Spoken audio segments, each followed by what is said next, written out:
thank Preston, Al, and Cameron for being here tonight. Really, I mean, for all of us eccentrics, we are thoroughly pleased to hear about the Rainbow Project, the Philadelphia Experiment, the Phoenix Project, all that good stuff. And so I guess you can all take it the way you want, you know, as one after another, while he puts on his sunglasses. And this is really, I think, a memorable event. And so you guys can take on the project, and thanks for being here.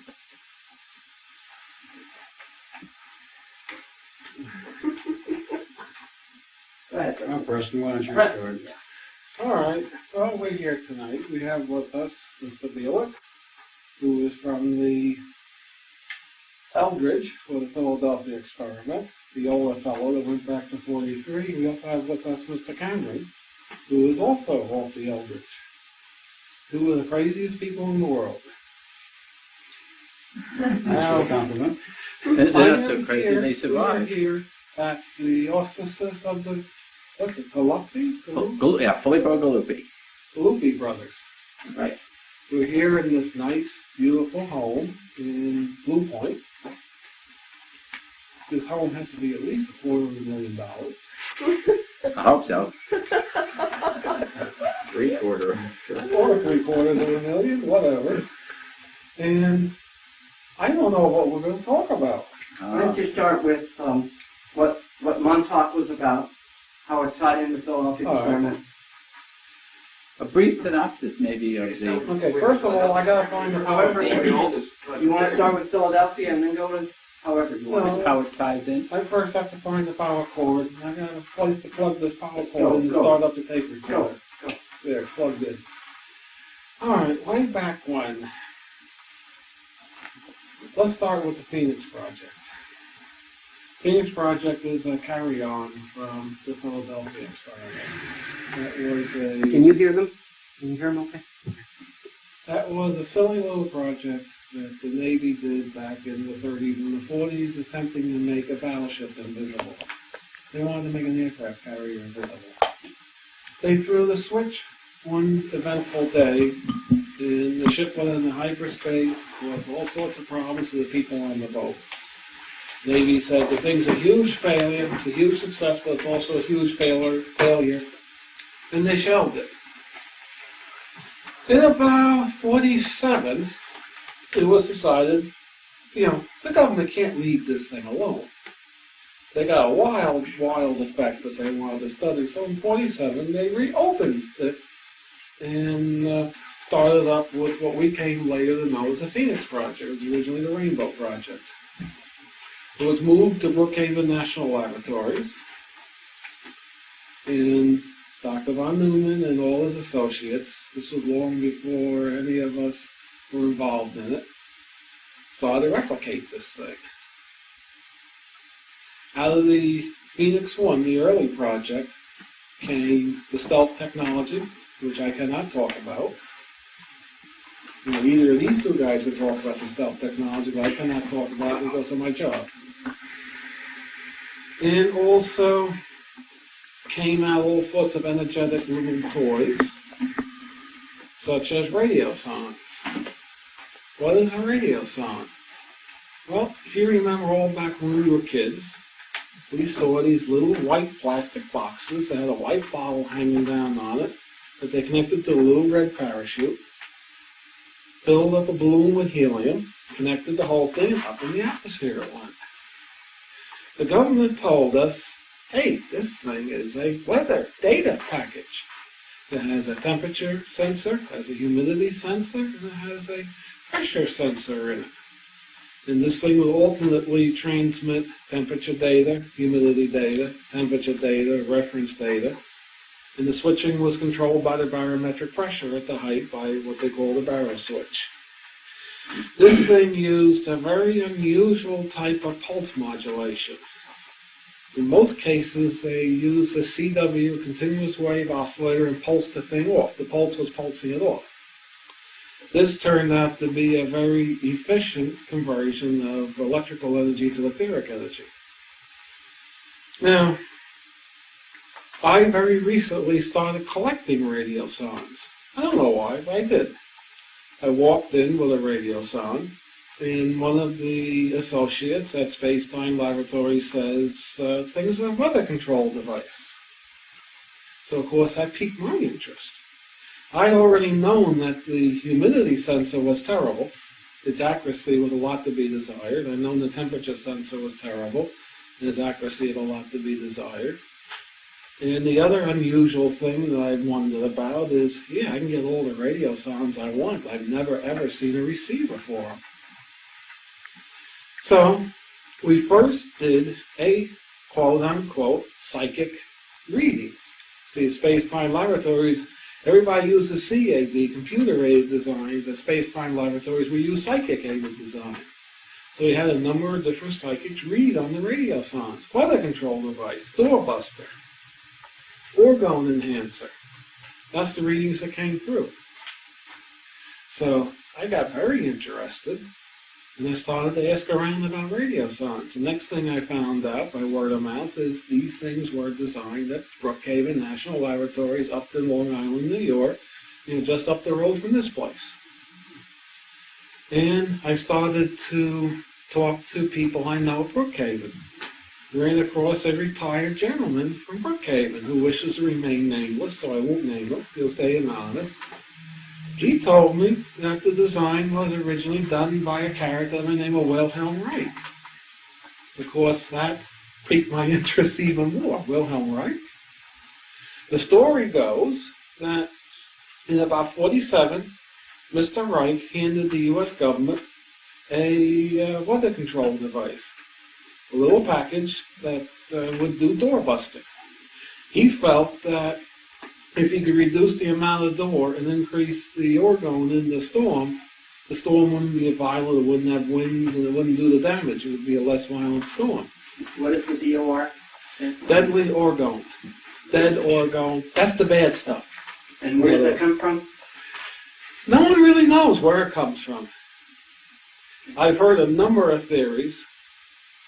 Well, essentially, orgone can be considered like life energy, energy from life forces, energy from living beings. Dead orgone is same type of energy but dead. It doesn't have any life in it. It has a tendency to decrease life functions. It reduces life functions. So the government took this little widget that Mr. Reich handed them. He told them, put it on a balloon, send it up. Of course, they put a parachute on it because they didn't want the thing coming down with a big, loud, crashing bang through somebody's skylight, and the government gets sued for all sorts of money.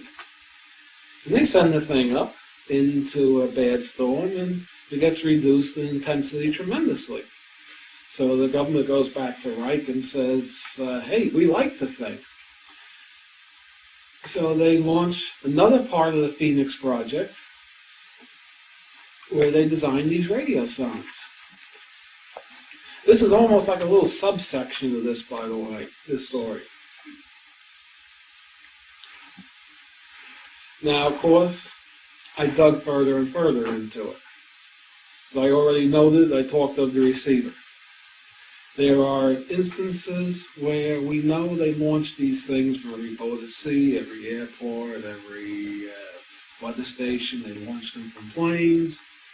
At one point in the 50s, there must have been maybe 200 to 500 of these things launched every day. The radio range, being a radio person, I can tell you about that. I checked it. The radio range on these transmitters, even up in the air, maybe is 100 miles. So that means when they launch one of these frequencies, there has to be a receiver close by. They're going to send up a data transmitter and now have, they have to have a receiver. That means if they're sending 200 or more of these things up each day, it's got to be one pile of receivers. These receivers should be very common. Now, I happen to be a receiver collector. I have over 100 receivers in my personal collection of receivers. I have never seen a radio sound receiver. I've heard them, but I've never seen one. I got almost every other receiver that was used in the 40s and the 50s by the military. I have a question. What is the center frequency without modulation on the radio song transmitter? 403 megahertz and 1680 megahertz. They use two different frequencies. They're both on simultaneously? Huh? They're both on simultaneously? No, it's one or the other. One for primary and one for secondary? No, it's one transmitter or the other transmitter that's in the package. The early ones are on 403. The later ones, exactly? plus or minus 2 megahertz. And the later ones are on 1680, plus or minus about 6 megahertz. They were crystal tuned or? No, they're just free running oscillators. They're running oscillators. The 400 megahertz, I was going to get into the details, the technical details, how the radio sound worked. All right, this is a good time to go into that. I don't have any illustrative materials, so I'll have to attempt to describe to you people how the circuitry worked. It's a very unique system that they had. Essentially, the temperature element was a thermistor type.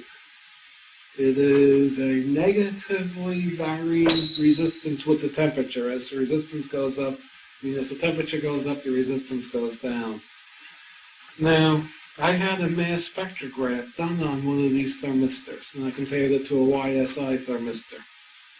And they both have carbon in them. They both are essentially carbon, but the Radioson thermistor had some silver in it, had some gold in it, had some platinum in it, had some iridium. I'm trying to remember the other two elements it had. It has a fair amount of silver in it. Silver was about 10% by weight. Now, for a thermistor, it's not going to make it any more accurate. If anything, it's going to make the curve go really strange. You're doping it with metals like that. Of course, you read Wilhelm Reich literature, you'll find out Reich used sensors that had gold and silver in them. That's one interesting note there. The humidity element is a plastic plate with silvered edges with a grid of conductive lines going across the plastic plate. This way and this way. This way, this way, this way, this way, this sort of thing. They put on it a very odd mix of chemicals. The chemistry lab has not come back yet what the mix of chemicals is they put on it. Now, the unusual thing about the temperature and the humidity element is most electrolytic resistors I've ever seen, the resistance goes down as they get damp. These things, the resistance goes up as they get damp. Now, what we're theorizing at this point, which we've proven from the esoteric side, we have no physical data to back it up, is that the thermistor rod, the temperature sensor, the temperature rod, acts like an antenna for the door. It acts like a door antenna out of phase. That's the dead orgone. The humidity sensor acts as an antenna for the orgone. Of course, this parallels the whole idea of, you'll see in esoteric circles, people use salt water solutions with different electrodes in them to detect these energetics with a fair degree of success. Looks like here, Reich took it much further. Now, the pressure sensor is essentially what they call a barrow switch, or a pressure-sensitive cycling switch. As the thing would rise, the pressure would change, and the needle in the little barometer would go across a switch segment, hit the segments of a switch. That drove a relay that would in sequence put either the temperature or the humidity sensor back and forth. It would switch between these two sensors. Then it would switch to, which I'll explain in a minute how it's done, to what they call a reference mode in the transmitter. So what they have, as this thing rises and goes above the earth, it transmits a signal that destroys the door, and also transmits a signal after that, or before, however you look at it, that builds up the orgone energies. Now, let's consider the transmitter. The transmitter is a very interesting little beast. It is two oscillators. An oscillator that runs at the carrier frequency, the 403 megahertz or 1680 megahertz. There's a second oscillator, which is a 7 megahertz oscillator coupled into the grid of the carrier oscillator. Now, the control grid of the modulation oscillator, the 7 megahertz oscillator, has an RC network that causes to do the relaxation number. Now, as the oscillator runs, it builds up DC across the grid when the capacitor that's in the RC network for the relaxation oscillator. I have to apologize, I don't have any schematics with me. I didn't expect to talk at this, but there was interest at the table. As that capacitor will build up high enough in charge to put a high negative bias on the grid of the tube, cut the tube off, the oscillator will stop oscillating, of course. The RC network would discharge and pull the voltage down on the capacitor just like a neon bulb oscillator. So essentially that 7 megahertz oscillator would pulse on and off. Now, the lower the resistance, the faster the pulsing would be, and the higher resistance, the slower the pulsing would be. I'm trying to make this as clear as I can without having a schematic to point out. I don't know, are the two people here following what I'm saying that have some technical background? Now, they did not couple the 7 megahertz directly into the grid of the carrier oscillator. It couples in through an RC network where the first resistor is in series with the plate coils. Between the B plus and the B plus end of the plate coil, they have a capacitor going to ground, a bypass capacitor that integrates the function. Then they RC couple with a series capacitor and a resistor going to ground on the oscillator of the carrier oscillator. Well, what happened, whenever the modulation oscillator would click in, turn on, it would cut off the carrier oscillator and shut it off. Of course, etheric signals are already differentiated, so it means when you put the differentiated signal through the integrated network, it comes out in its real form in that final amplifier, that final oscillator. Wouldn't that circuit also attenuate the instantaneous spike? In other words, like this de-emphasis network? Yes. From that's what primary oscillator. That was the intent, wasn't it? Primary oscillator in the. We don't know what the intent was behind it. That's what it appears to be. It's an integrator, which is a de-emphasis. Right. A differentiator is your emphasis network. You think. See, in engineering, as a technician, you talk of de-emphasis and emphasis. In engineering, we talk of integration and differentiation. And being trained in that's what I talk of. So the etheric signal or the hyperspatial signal, the orgone is already differentiated. It can't do anything. It's 90 degrees out of phase to begin with. This integration network brings it back in phase for the transmitter to transmit it. Now, also, you have to keep in mind that when the tube goes from a semi-saturated mode, as it is when the carrier oscillator is oscillating the cutoff, there are other things taking place from the zero-point potential. When the tube is cut off, any of the etheric signal that's stored in the tube will be pushed out the antenna. Also, when you cut the tube off and you go from saturation to cutoff, and from cutoff to saturation again, you're essentially ripping open the vacuum from the viewpoint of the Dirac space that he derived in the 30s. And you'll get an amplification. These transmitters only put out about a half a watt of CW RF power. The etheric content, or the non-real power, was equivalent to about a 250 watt transmitter. That's how efficient these little things were. Can you describe the phase relationship between the RF output power and the etheric power and the frequency difference between the two? Okay, the frequency should be the same. The phase relationship... Cosine? Would it be a cosine function? Let's see, what would it be? It would have to be, let's see, it would come out of the differential equation relating the baseband to the carrier frequency. I think it'd be a tangent. I think it's a tangent function. So it would rise sharply. Yeah. Until the next cycle. Mm-hmm. That tells you that sends out the etherics in bursts. In other words, when this transmitter runs, the CW part of it, when the oscillator is on, it doesn't put out much etherics. But at the point where the oscillator shuts off, it sends out a huge burst of etheric signal. That's your tangent function. I just had to think for a minute of what it would be, the question, answer your question. I have a totally different question. Who was in charge of this project, of the doorbusters? What department of the government? This was under United University's Brookhaven National Labs. It was eventually turned over to the Signal Corps. Because most of these things were U.S. Army Signal Corps stuff. Even the one set up from the Weather Service was Signal Corps. So Signal Corps had ultimate charge of it. So as you're talking about this whole system, how does that now get into what was happening in the 40s and the 80s? Okay. Okay, let's finish this off a little. Where was I? Questions always break a train of thought. You were describing basically the system Right. of the doorbusters. All right, the government could not tell the public that these things were weather control devices. They were keeping that secret. How'd they guard the secret? Two ways.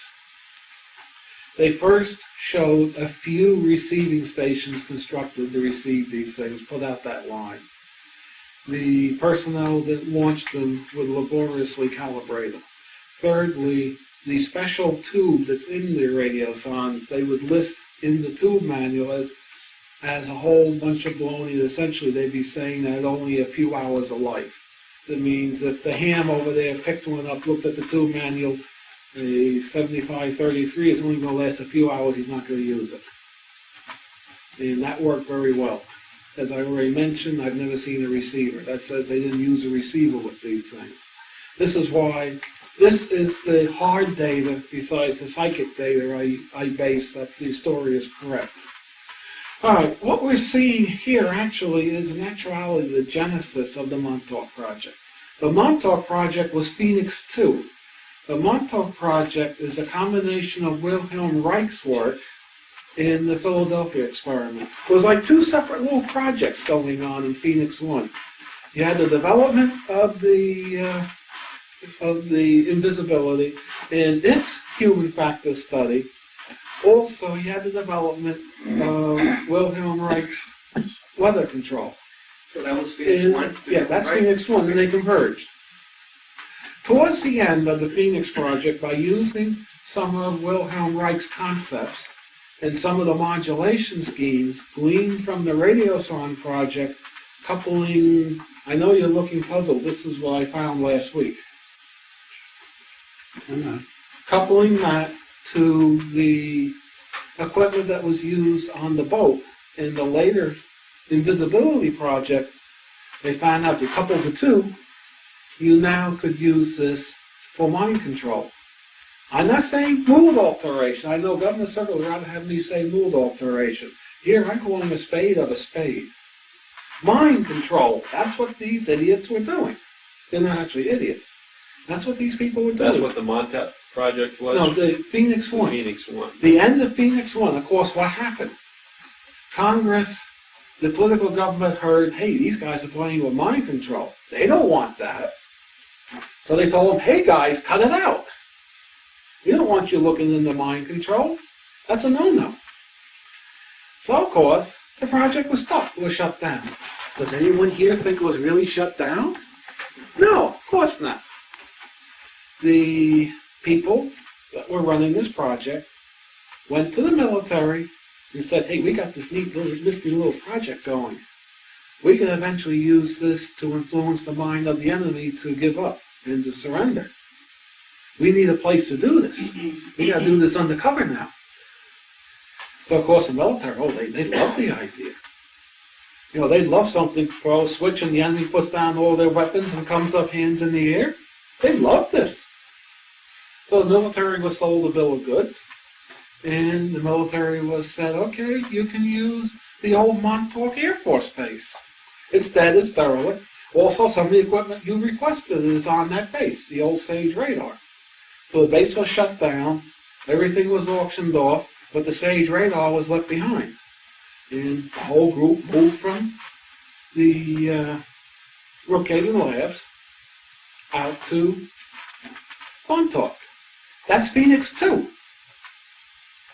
Of course, they spent the first 10 years from about 1969 to about 1979 researching pure mind control. They started out by taking the output of the Sage radar, modulating it to special ways that they came up with that Reich had shown them from the weather control process, and combining that with stuff they noticed from the Philadelphia experiment work and the stealth work. And they were hitting these poor bastards with the microwave beam out of the SAGE transmitter direct. SAGE transmitter transmitted at about 400 megahertz, 406 megahertz, I believe most of the time it was set at. It would hop around frequency a little. It would change in phase. It was pulse modulated. They used the amplidyne concept where you had many stages pulse modulated. Each one was pulse slightly different to build a form in the final stage. Do you know a specific pulse width or frequency of pulse width? BRF was anywhere from 10 cycles to about 750 cycles. The pulse width, depending upon how they loaded up the capacitors, the voltage could be varied anywhere from about 10 microseconds to about 75 microseconds. The center frequency was 406 megahertz, generated from a stay-low type function, which was referenced from a zero-time function. Was there any other modulation on this, phase modulation, frequency? There was phase modulation, there was frequency hopping on it. Now this is as I saw it when I got on the station. I'm first trying to account what our digging and psyching and digging and talking to different people told us was the genesis of this thing. Let's keep all the technical questions till later. Okay? But let me explain out the chronology. Phoenix 2, then it would start in 1969. Yeah, about 69, 70, 71, somewhere in there. Phoenix 1 went from basically from World War 48 to 68. to 68. Now, essentially, the first part of the mind control project was to take an individual, such as Duncan here, stand them maybe, 250 feet away from that antenna. As I was starting to go into what the SAGE radar was capable of. The SAGE radar had a peak pulse power of a half a megawatt.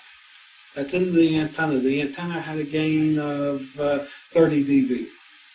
So that means you're a megawatt. It has a peak pulse power, effective radiated power of at least a gigawatt. This is nominally a gigawatt. Can you imagine what that would do to people? I think it's amazing that the people are still here today that have been hit with this. It does such things as burn out brains, functions, and neurological damage. And you look inside of a person's lung that had this done, it'll look like their lung is all scarred from the heat generated, and it just goes on and on with physical damage done to the body by this sort of thing. They tried this with a number of people, a few survivors, in this sort of thing. Where they get the volunteers for this? They were just grabbing indigenous people off the street and throwing them in front of the radar beam, and let's see what happens. That's the sort of nonsense that the government loves to do. So, who was in charge of the project at this time? I was covered now. And Mr. Jack Pruitt was in charge. All right. Along with Dr. John Van Neumann. In any particular agency? I'm not sure what the agency was. Now, somebody got the brilliant idea, upon the urging of the different people, they got the idea. We're not sure who came up with this idea first. The signal they really want goes through the reflector. Let's take the big banana peel, that's what's called reflector, turn around 180 degrees, and put the subjects directly in line with the gain horn feeding the antenna. Lo and behold, they got their results and then burned the people up. The poor bastards survived. They hit them with this signal. But they found out by varying the phase modulation, the frequency hopping, and the pulsing of the multiple stages that they could have profound effects on a person's mind. Could you describe some of them? I think these two gentlemen here could describe them much better than I can. But let's not go into that at this point. Yeah, why not? Let's at this point break from the technical description of the first, what I consider to be the real mind control work that they had done that was successful. let's go into some of the effects. Mr. Bielek and Mr. Cameron, I think, can do more on this than I can. But that was the goal in mind control of this whole project. That was the started goal. That was the first goal. Start. Yeah. And how many people more or less worked on altogether on the base? Approximately. That varied. About 30. About 30. Who authorized them to go on the base? Who authorized them use of the base? Air Force. The Air Force and the Navy. Air Force and Navy? In conjunction? Air Force and Navy work together? Yeah, this was a joint project. There was both Navy personnel in it and the Air Force personnel in it. Yeah. We even have copies of the orders of the Air Force personnel. And what was the cover story for the base? They must have had something. They had none. No? It was a derelict base It was abandoned. It was turned over to GSA as surplus in 1970. around 69, 70 when they shut down all the stage radar systems. In other words, there was a non-existent operation. Okay. There was no government coverage for it. There was no government payment. There was a surplus base which allegedly had nothing on it. So it was the perfect cover. Where'd they get the funding? It was totally private. Yep. Private corporations? Essentially. It didn't originally come from the corporations. It did in the later phases. The original money came from the Nazis, the Nazi government. In 1944, there was a raid. That was Phoenix 1. No, that wasn't Phoenix not 1. Phoenix 1. This is Phoenix 2 and Phoenix 3. Really? Yep. In 1944, there was a American troop train that went through a French railroad tunnel carrying $10 billion in Nazi gold, which they had found. This is documented in a movie on the whole Patton scenario, in which this train was dynamited in the tunnel, killed 51 GIs, and of course Patton, who was then in Europe, decided he had to investigate this. He couldn't understand how an American troop train in the Western Territory was dynamited in a French railroad tunnel. And he was concerned about the loss of 51 GIs, and also, as it turned out, $10 billion in gold disappeared. That was $10 billion in the valuation of the then existing European prices of $20 per ounce, not 400. The gold disappeared. It turned up 10 years later in the U.S. at Montauk. This has been verified since.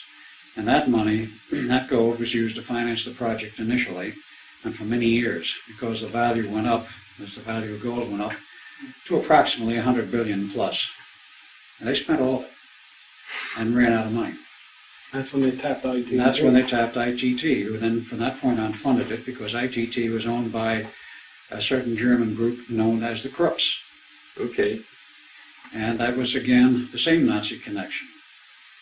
Now, in terms of personnel, many of the scientists, the civilian people and scientists there, were all ex-Nazis who came from Nazi Germany, either after the war was over with Werner von Braun, or were snuck in before the war, as was Dr. Unterman and a few others.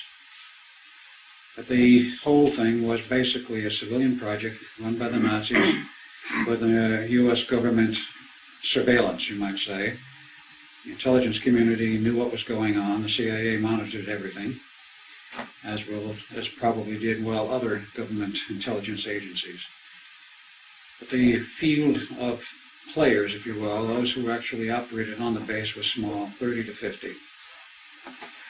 And the funding was entirely private. At a very later stage, after the whole thing was over, then, after 83, there was some investigation started by a certain senator from Arizona, I think his name was Goldwater. They couldn't find any trace of government funding, no government oversight committees, no payments of money of any kind, no appropriations, nothing. They went absolutely bananas trying to figure out how a project of that magnitude and that scope could have been funded when there was no government money. Thing the senator would like to know. That's right. See, Pruitt was Air Force. He was an Air Force colonel, I believe. How did you get Air Force personnel assigned to a derelict base? Right. Pruitt had his office in the Pentagon. I found that out through other connections. And he was the basic director through the whole of Phoenix 2 and 3, though actually they had two directors. They had the so-called psychic metaphysical director, which was Pruitt, and they had a hardware electronics director, who was originally Dr. von Neumann. And after he left, Dr. Unterman took over. Hermann C. Untermann from Germany. And they also had an electronics expert who, through most of the period of time, was a Dr. Matthew Lee Zarrett, who came in with Werner von Braun in 46. In fact, I understudied the man, strangely enough, in New York College of Engineering in Newark, New Jersey. He was my college prof there. And I didn't know a thing about his connections or his background or that he had come from Germany. Lo and behold, he turns up there. Private funding all the way until, well, actually 100%. That's 78. Until it was over, there was still private funding through ITT. Oh, I'm sorry, yeah. The government never spent a cent on it. The gold, I think, ran until about 78. Approximately AT&T that. got heavily in at about 78, 79.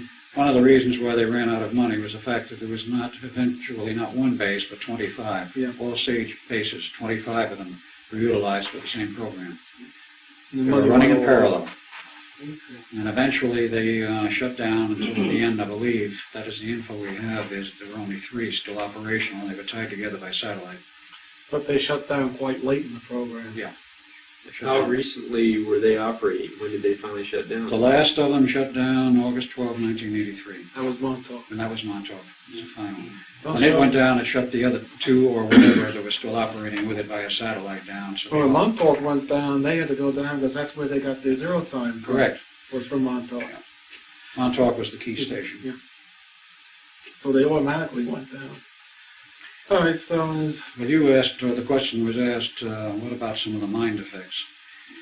yeah. I'll try to answer that and say, from what I recall of the program, because I was part of it also, as well as Duncan, As an officer or a civilian. civilian who was used? Used is Used. the correct term, very definitely used. You were Both of those subjected to guys were the, used. Well, yes, I was subjected to the, let's say, the mind control field, not as I initially went in the program, because they wanted me at one point for my psychic metaphysical abilities, and you don't subject a person who is a sensitive to those kind of fields because they know they will wipe them out or alter them so drastically that they're useless. But they assigned me to a particular part of the program involving the indoctrination of the younger recruits, we'll put it that way. And after, let us say, one of the first attempts at indoctrination, which turned out to be a total disaster, I said, there's no way I will have any part of this program, no matter what you do or say. So they said, oh, yes, you will. And I said, oh, no, I won't. So they put me in front of this roasting oven, if you will, the mind beam, and it did do damage to me. And finally somebody else said, shut it off. He isn't going to give in to it. I suffered some damage, but not severe damage as some others did. And it did affect me to some extent. Duncan was affected much more heavily for other reasons. But nevertheless, the effects were, in some cases, totally disastrous. They burned brains out and the people just dropped dead. Now, neither of us were among those category, but there were other recruits, young kids they picked up, you might say, off the streets, wherever they could find them. The basic age bracket was between 12 and 16. So that's where a lot of the disappearing Yes. kids disappeared. 10,000 we Bodies. estimate went to Montauk. The total number would be about 250,000 with the 25 stations estimated. What the actual final directives, what the final thrust of the program was in terms of these kids, we had never come up with the answers. They wanted them fully programmed for something, and we have never found out why. And eventually they disappeared off the station. They were sent to various locations and places. But they were initially subjected to one form of programming, and then later on it changed into a somewhat more humane, a somewhat faster and less obtrusive form of programming and conditioning using the electronic techniques. The original was Reichian and was more physical and was less sophisticated. The later programs, after they worked out the techniques to use computers, electronic programming, and the electronic use of the Reichian techniques, then it became very fast, very quick, and usually took very well with no side effects. And these kids would never know what happened to them. They shipped them back to where they got them or to where they wanted them to go. They would know the better. Are you aware of the names or identities or the present locations of any of the individuals? I've run into a number of people over the years, let's say in the last 3 years, since I become aware of the program and the fact that I was part of it, there is a very specific field identity pattern you can detect. If you're sensitive enough to read human auras, you can spot a person that's been through the Montauk program 5 miles away. Their auras are very distinctive in the way that they have been altered. You can tell them immediately if you know what you're looking for. And I've spotted many. I would say over a dozen. Mostly in the Long Island, New York area. Wasn't when Neumann was officially dead, right? Well, Correct. Officially he was dead, but he was very much alive throughout this entire program, all the way through '83 and for quite some time after that, up into this year, through this year. Oh, these passed away? Don't know exactly the whole story of what's happened to von Neumann since, because he ran into a problem with the government, and he ran into two problems. One, he suffered a personality split himself about 1977. Whether it was because of some of the experiments he was on or the strain, we don't know. But he resigned as director. He said he was no longer fit. The government wouldn't leave him alone. They wouldn't let him leave. They said he will remain as a consultant, which was agreeable to him, to the balance of the program. Because there were other reasons why he had to be there, which goes back into the whole Philadelphia experiment. But he remained on as a consultant. At the end, he told them, he says, when this program is over, he says, I'm not going to work for the government again ever, no matter what you say. He says, I'm through with you. He says, I won't be further part of any of your government operations. And he retired to his little farm and led a relatively peaceful life for a period of time until he was harassed again in the last year, year and a half. But that's not part of the Montauk thing. Right. Was he living under another name then? He was. Mm-hmm. Living under a pseudonym. When did he officially die? 1957. 57. That's the official death date. What happened to the other scientists? Fruit and, what was it, Intamin? Fruit was there until '83. Yeah. And then he went and worked in different corporations and disappeared. Montauk was seen to turn up. You ran into him. Yeah, a couple of times, that was it. Yeah, and then he Other than disappeared. ran for the hills, I think. Most of them did. They ran for the hills.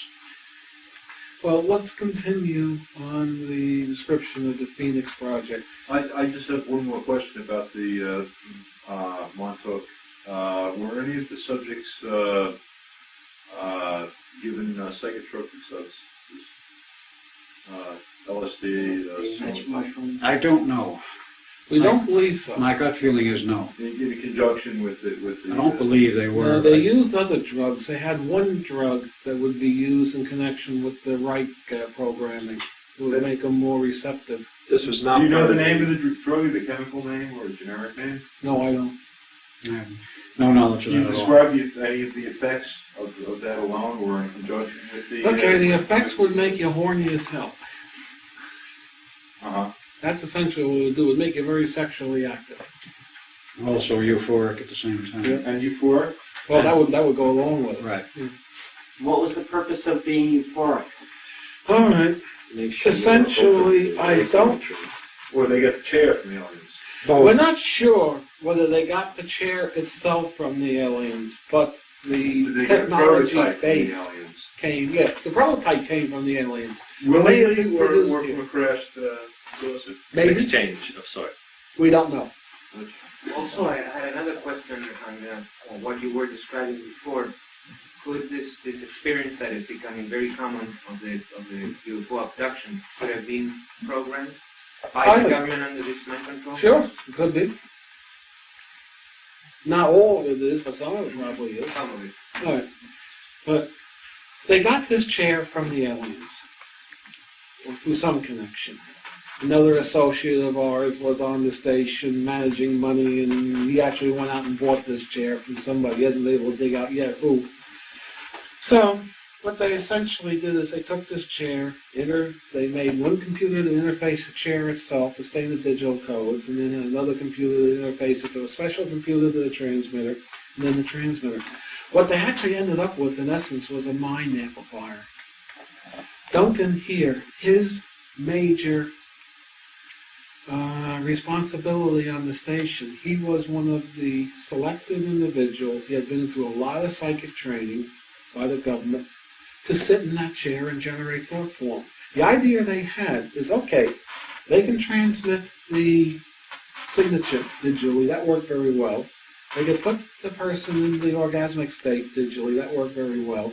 But they wanted a human being to generate the actual thought form, the details of what they wanted done. From the chair. From the chair, yeah.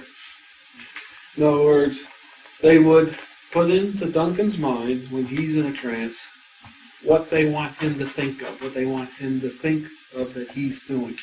The chair would pick it up. After the data was sent that would turn on the target individual, his thoughts were channeled directly through the transmitter to the individual. It worked, but it didn't work. It worked very well, extremely well. But they found another capability. Let's say they would target Phil at Tuesday, 4 a.m. when he's asleep. You might actually discover that Phil was actually hit 2 weeks later. What did they discover? They did not block the time in of the person.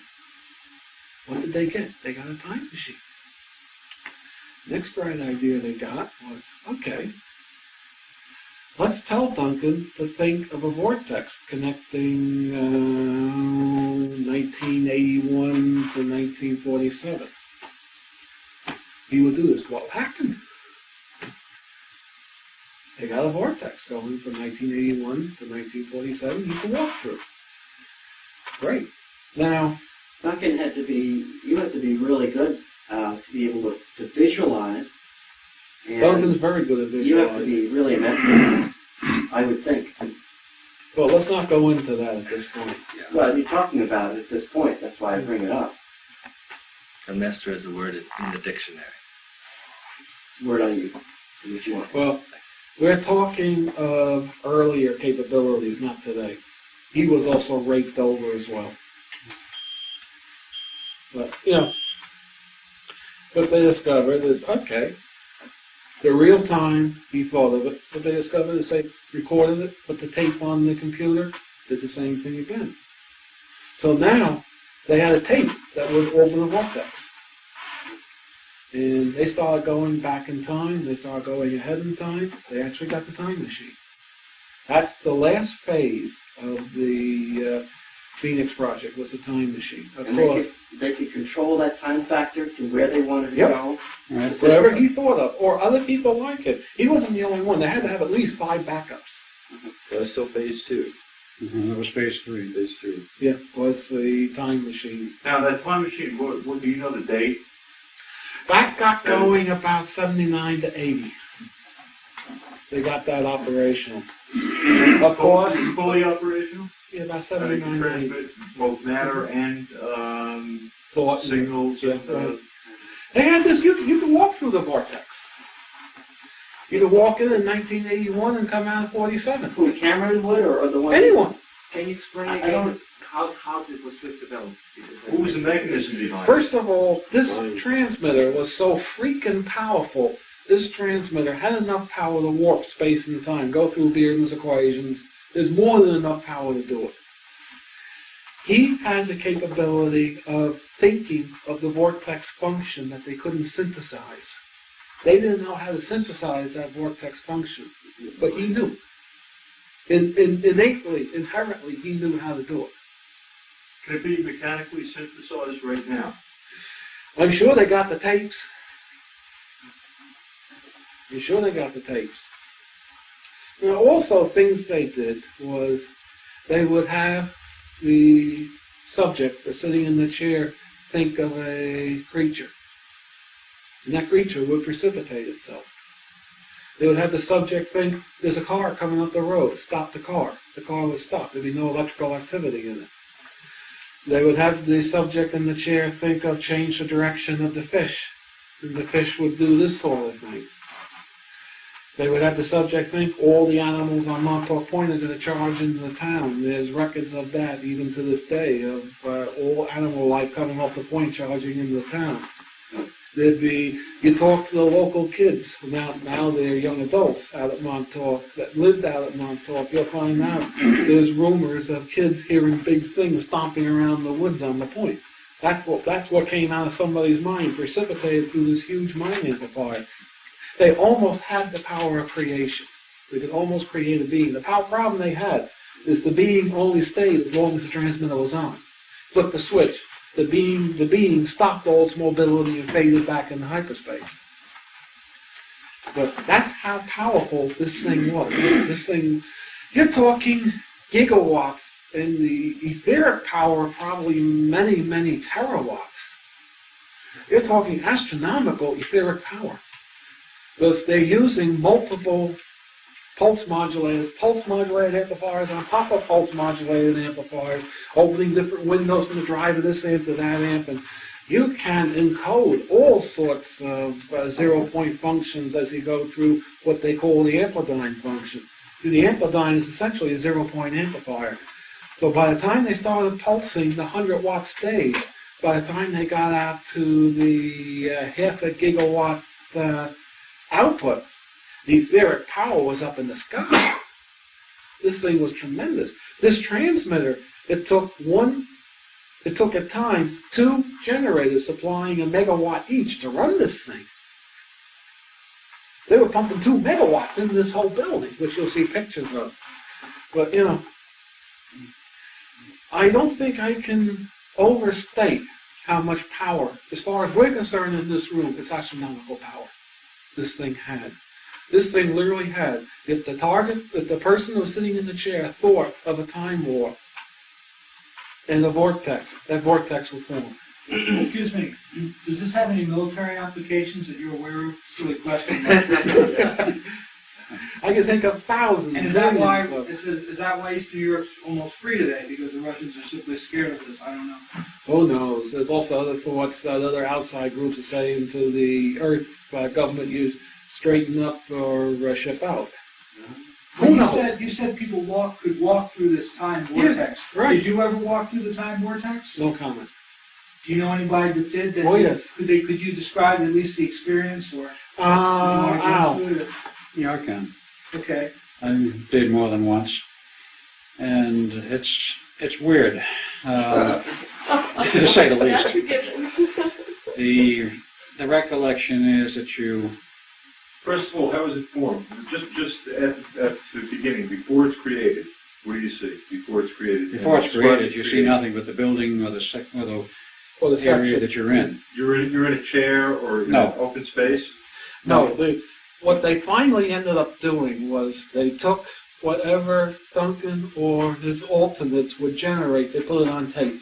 Okay. Now, it could generate it inside the underground area, or it could generate the... From anywhere to anywhere. Or anywhere in generate it outside. time. It can be from any particular point where they chose to generate the origin, and it would go to the terminal point. It could happen while you were... was where? The terminal point would be wherever they chose it to be. And you could be driving a car when Future, this happened. past. You probably... I mean, what would happen if you were driving a car?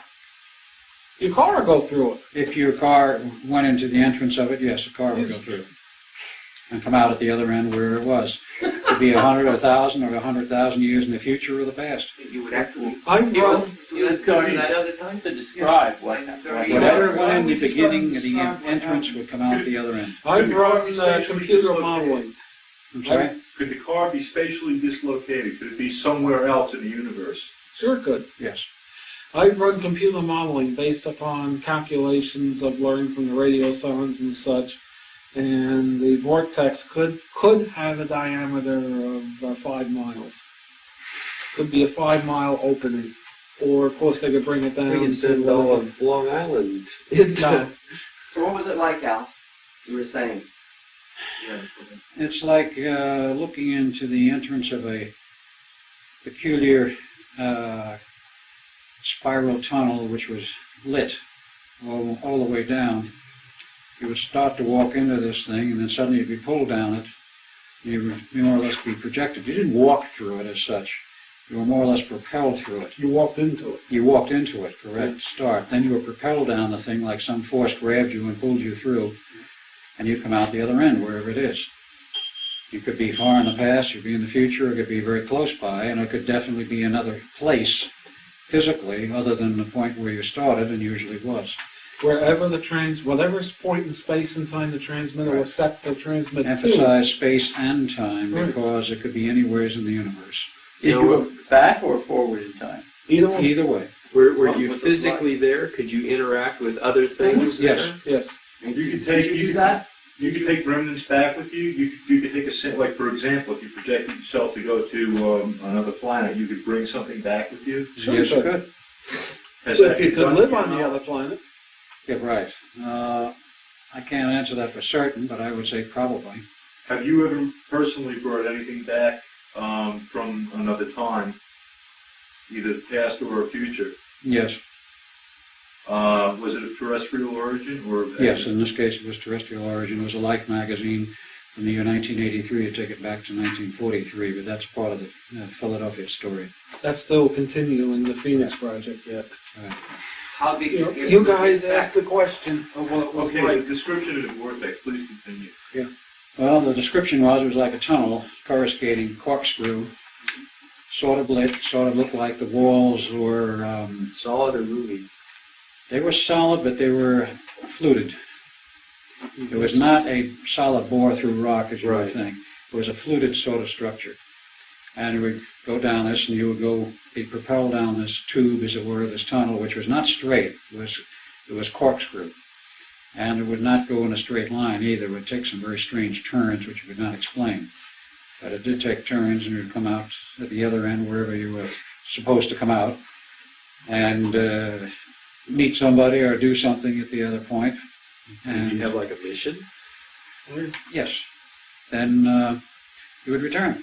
And when whatever you were doing was completed, the tunnel would reopen for you, and you go in the other direction. You walk back in it, go back to where you came from. Exact reverse of what happened when you went. If someone switched off the power, would you be able to get back? No, No, you'd be No, lost in you'd be time stuck and there. space. And they never get back. you would not get back. People unless- were lost at That's what I was Montauk. asking. People were lost. Wow. I've heard of that. Was everyone who went through one of these programmees? Possibly. Possibly, we don't know of all of those people, those young kids who were programmed, what the final intent was. We only have a little glimmering of part of it now, and this is in the last week or two, and it's very incomplete. Was It's been a anything mystery ever- to us for a long time. What was the end goal of all of these kids being programmed? What did they want to do with them? I mean, 10,000 there and all the other stations? There had to be a reason. When you said people were lost, does that mean that if the machine was turned off, instant disintegration or just abandoned in that time period? It would depend on which happened first. In other words, if they went down the tunnel and got to their termination, They were fine. they were fine. And if the tunnel was turned off and they couldn't get it refocused to that area in time, then the person was lost there. They were abandoned, so to speak, They were and trapped in floating in that time or hyperspace. location. If the tunnel disintegrated while they were in transit, they were lost. That's And if they disintegrated. were abandoned in time, Yeah, they could be abandoned. and in this is time. going to be a sort of a philosophical question, Yeah. wouldn't they be angry and do something really wild to alter the future? Depends on where they were abandoned. Well, they did not abandon people in time. The problem was that the transmitter would glitch, and as you were in transit from time 1 to time 2, the tunnel would collapse, Yeah. and you were lost. You might be lost intact, you might be lost in a form of being atomically disintegrated, in which case you were totally lost. But the philosophical question is valid. I mean, where you would go back in the past, could you alter the future? Sure you can. Of course. Has it been done? Has it been done? That's Yes, there That's the reason we exist in a time loop right now. What we do from one end to what Montauk penetrated in the past to what we do to where Montauk penetrated in the future is now fixed. Because it's fed back on itself. It's now fixed. It is fixed. It's fixed right now. Has to be because of that. It has to be fixed. You went forward in time? Went forward and backwards both.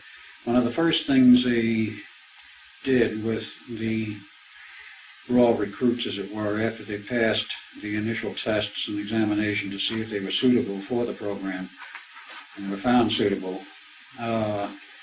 I don't know what the reason was, but I do remember that one of the things they did was they sent every raw recruit forward into the future to a year around 6030 AD, and it was always to the same point. someplace in the future in the middle of an abandoned city with a square where there was still a statue in solid gold. And they would ask them to look at this and see what they saw after they came back. And they interpreted whatever the individual saw, for what purpose I'm not sure, but this was one instance where apparently all recruits were sent to this point in time to see what they saw, and whether they were expecting to find a different answer and from person to person, I don't know.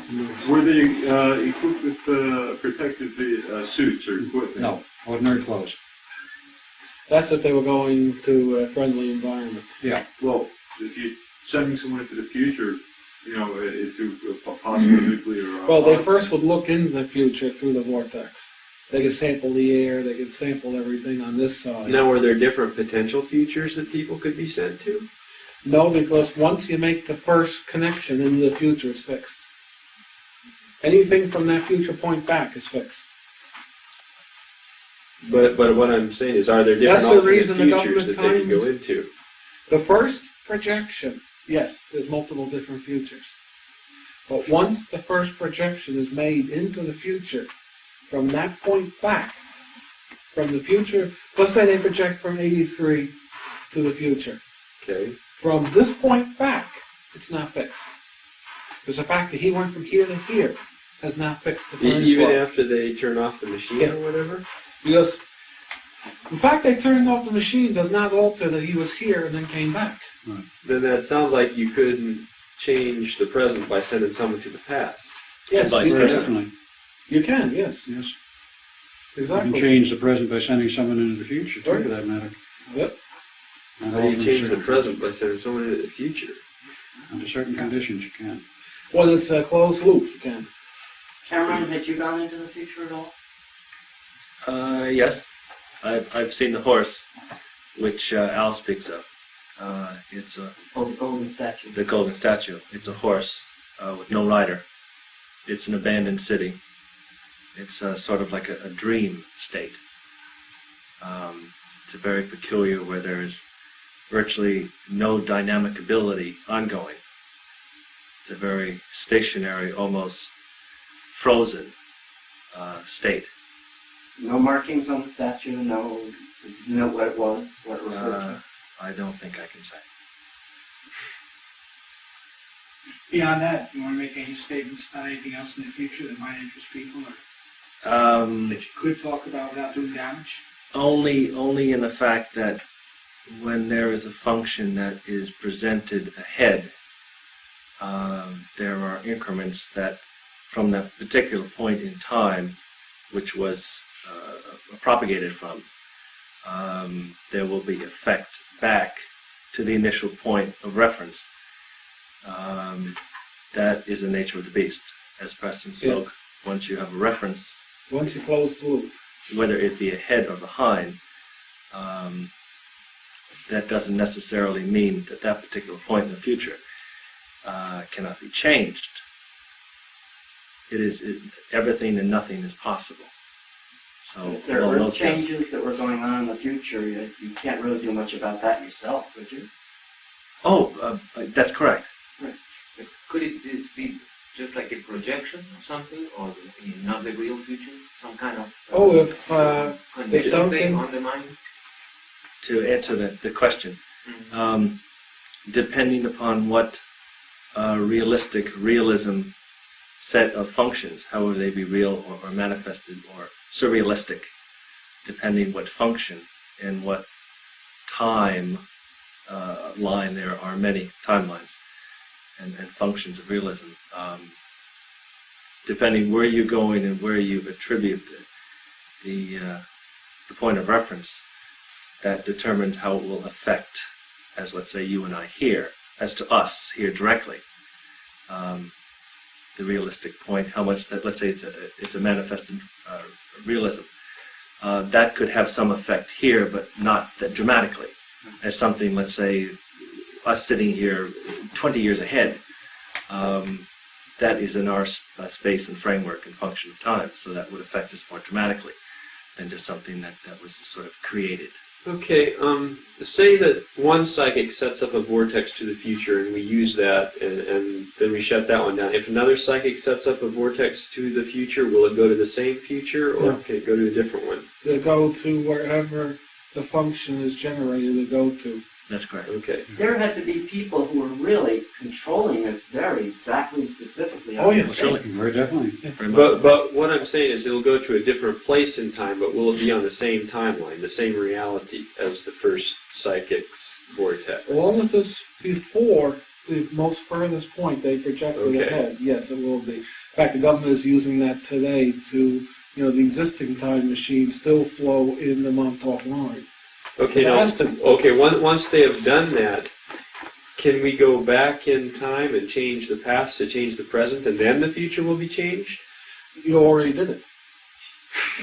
With the loop closed, everybody does automatically what they're supposed to do. If The you loop has from been the closed future- once you've gone to the future. Right. So we don't have to worry about our present being changed now, No, it can't be changed. because we've already looped to the future through it. And through the past. Right. If, let's say this is 83, let's say this is year 1, this is year 1000. And you go from 83 to year 1, from 83 to year, 2000. Anywhere between 2000 and 1, now you fed it back on itself. That means So it's locked. whatever the people do in here, they're going to do forever and ever. We're in an endless do loop in the computer right now. What is the furthest forward anyone has traveled that you know of? 10,000. So that's all locked through 10,000. Unless the Can you vortex describe can be broken. can you describe any recollection of anybody you know that has traveled that far into the future? Nobody has ever gotten that far into the future and gotten into a real, almost like a running life situation, so we don't know what it is. As Duncan described, it always appears to be like a dream state where they hardly ever encounter any other people. What about, all right, as far as going into the future and encountering people on Earth, okay, how far ahead is that? Near term. I believe they've gone about 10,000 years ahead. But you still... And encountered people. No, what I'm saying is encountered something other than a dreamlike or a sublimated state. Interacted with How it. far can you go and get a tangible, real future? Or can you do that? No one's gotten a tangible, real future beyond 2012.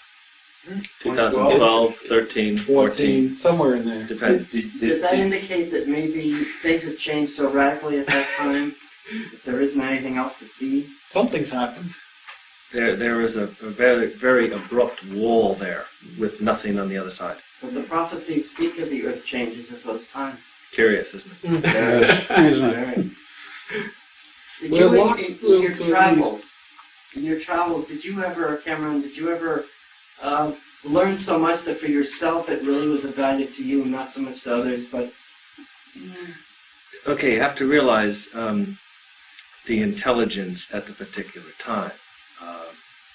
I now can sit here and speak of this in a matter-of-fact terms. Right. When the project having to do with out in Montauk was ongoing, I was very much not myself.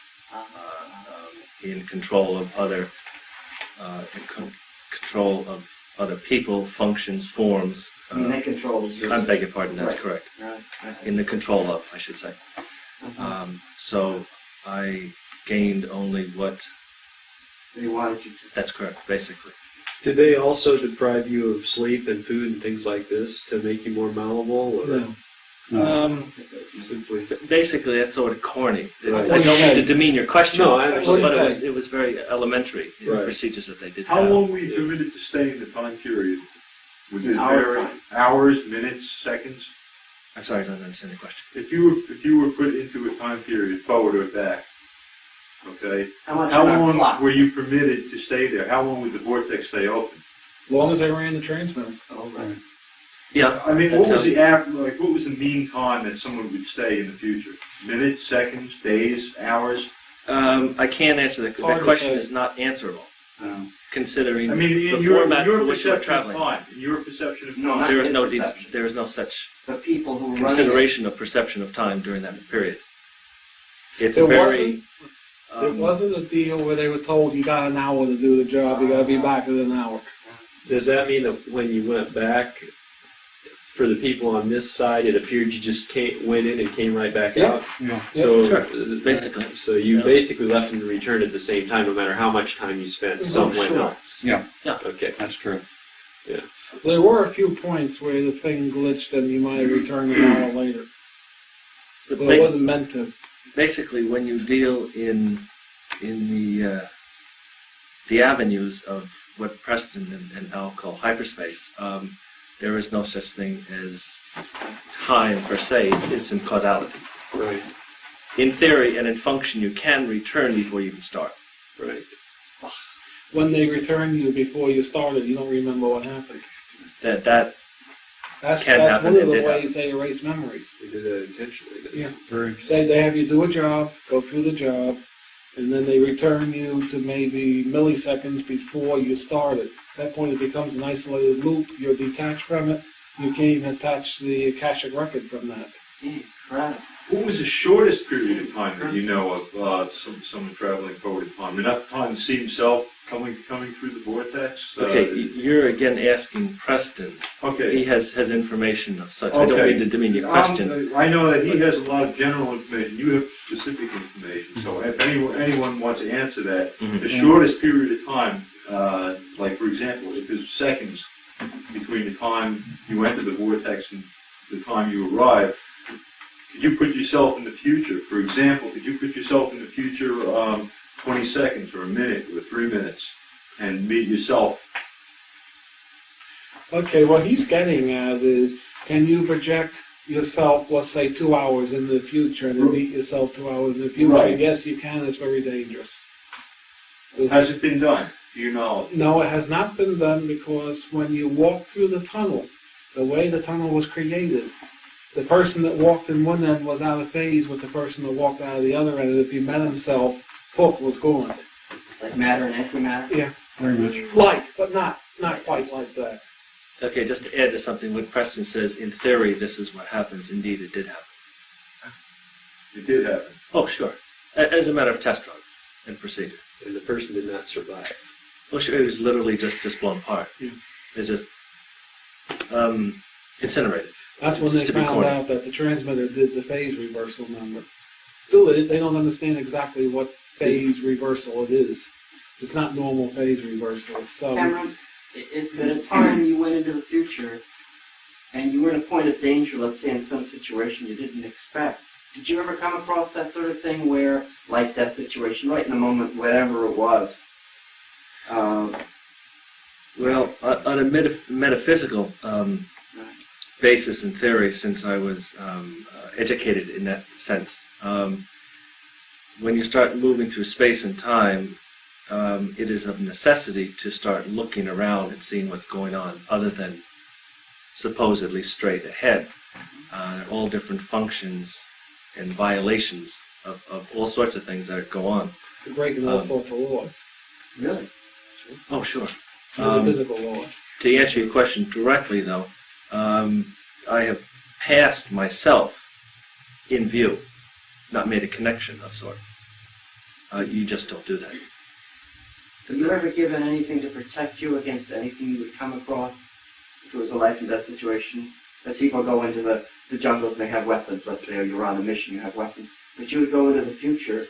If you met something and you were really in danger, what would you do if you didn't have a weapon of some sort?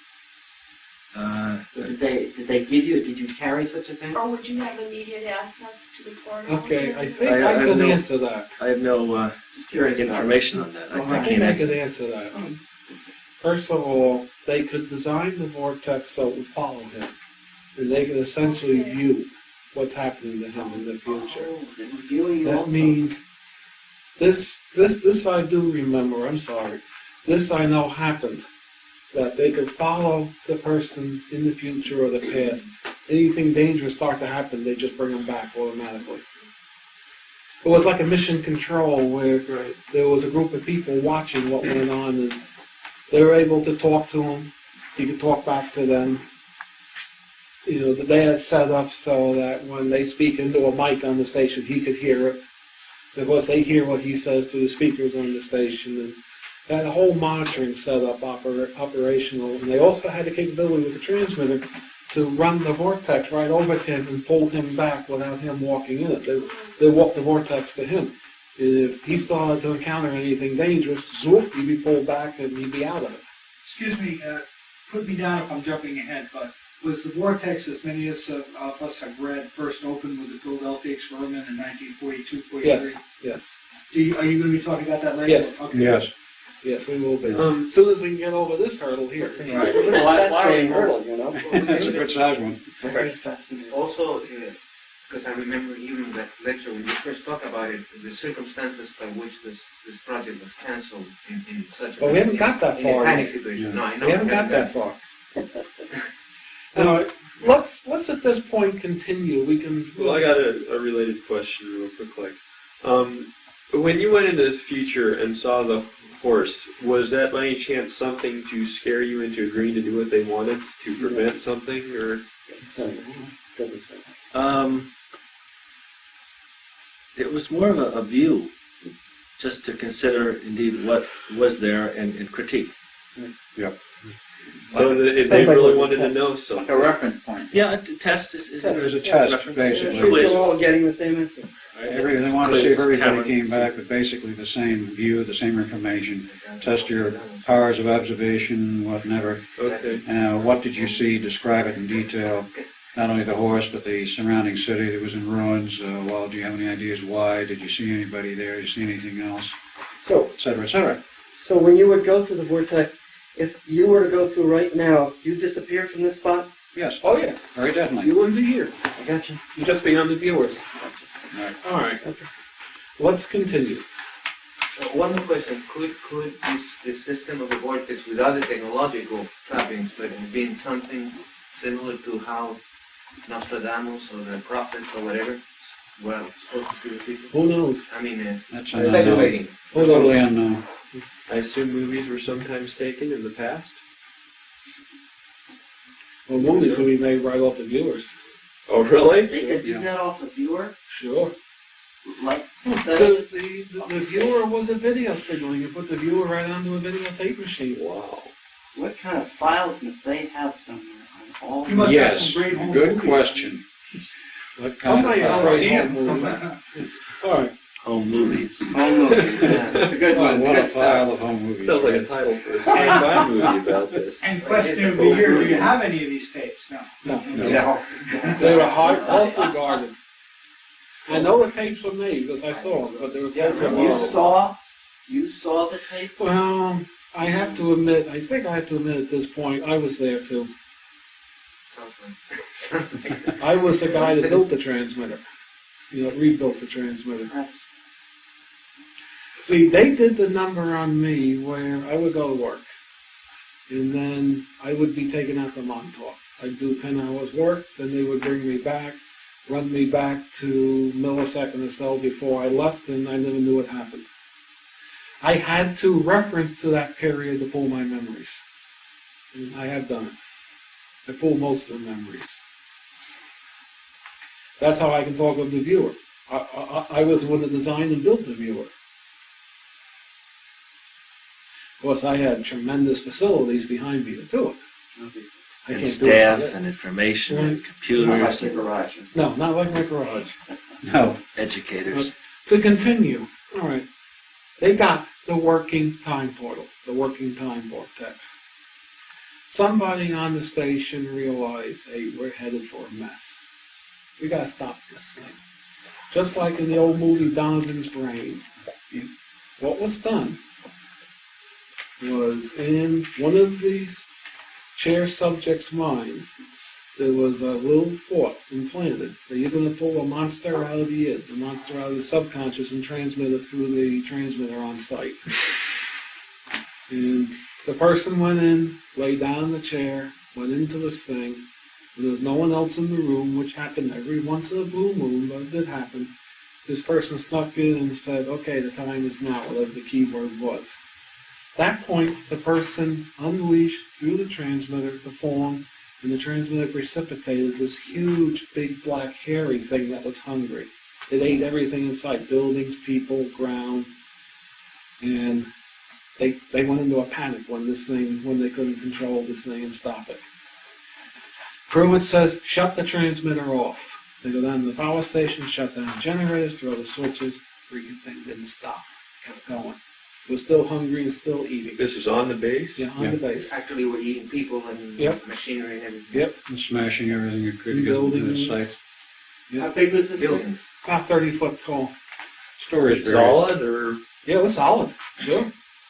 The transmitter had the capability to precipitate the thing. We knew at that point the transmitter could do it. And finally, Pruitt said, okay, he's got to go up and cut the wires that come out of the ground into the radar building. They cut those wires. He figured maybe there was wires got miswired on the ground and was getting power from somewhere besides the generator house.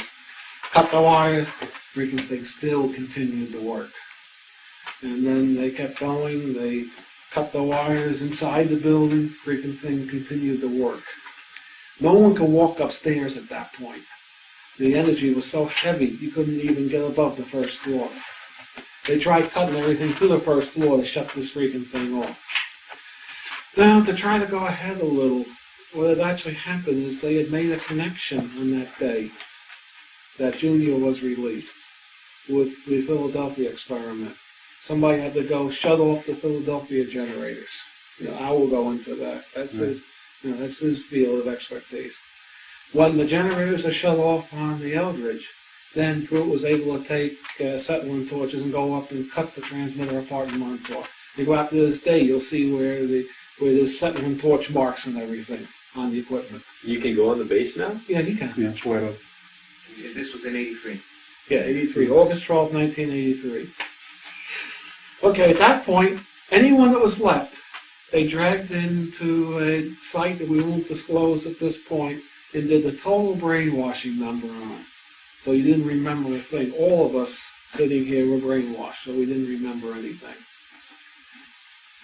Except that he found his way to my place.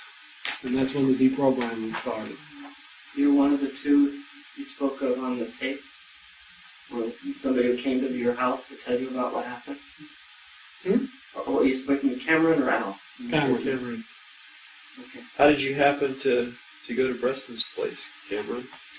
Instinct? Directed or instinct or perchance, it's hard to say. There's a story that goes along with it. It's sort of long and bulky, but somehow it comes up that indeed I was directed to, still under influence and command, so to speak, to disrupt Preston and his work.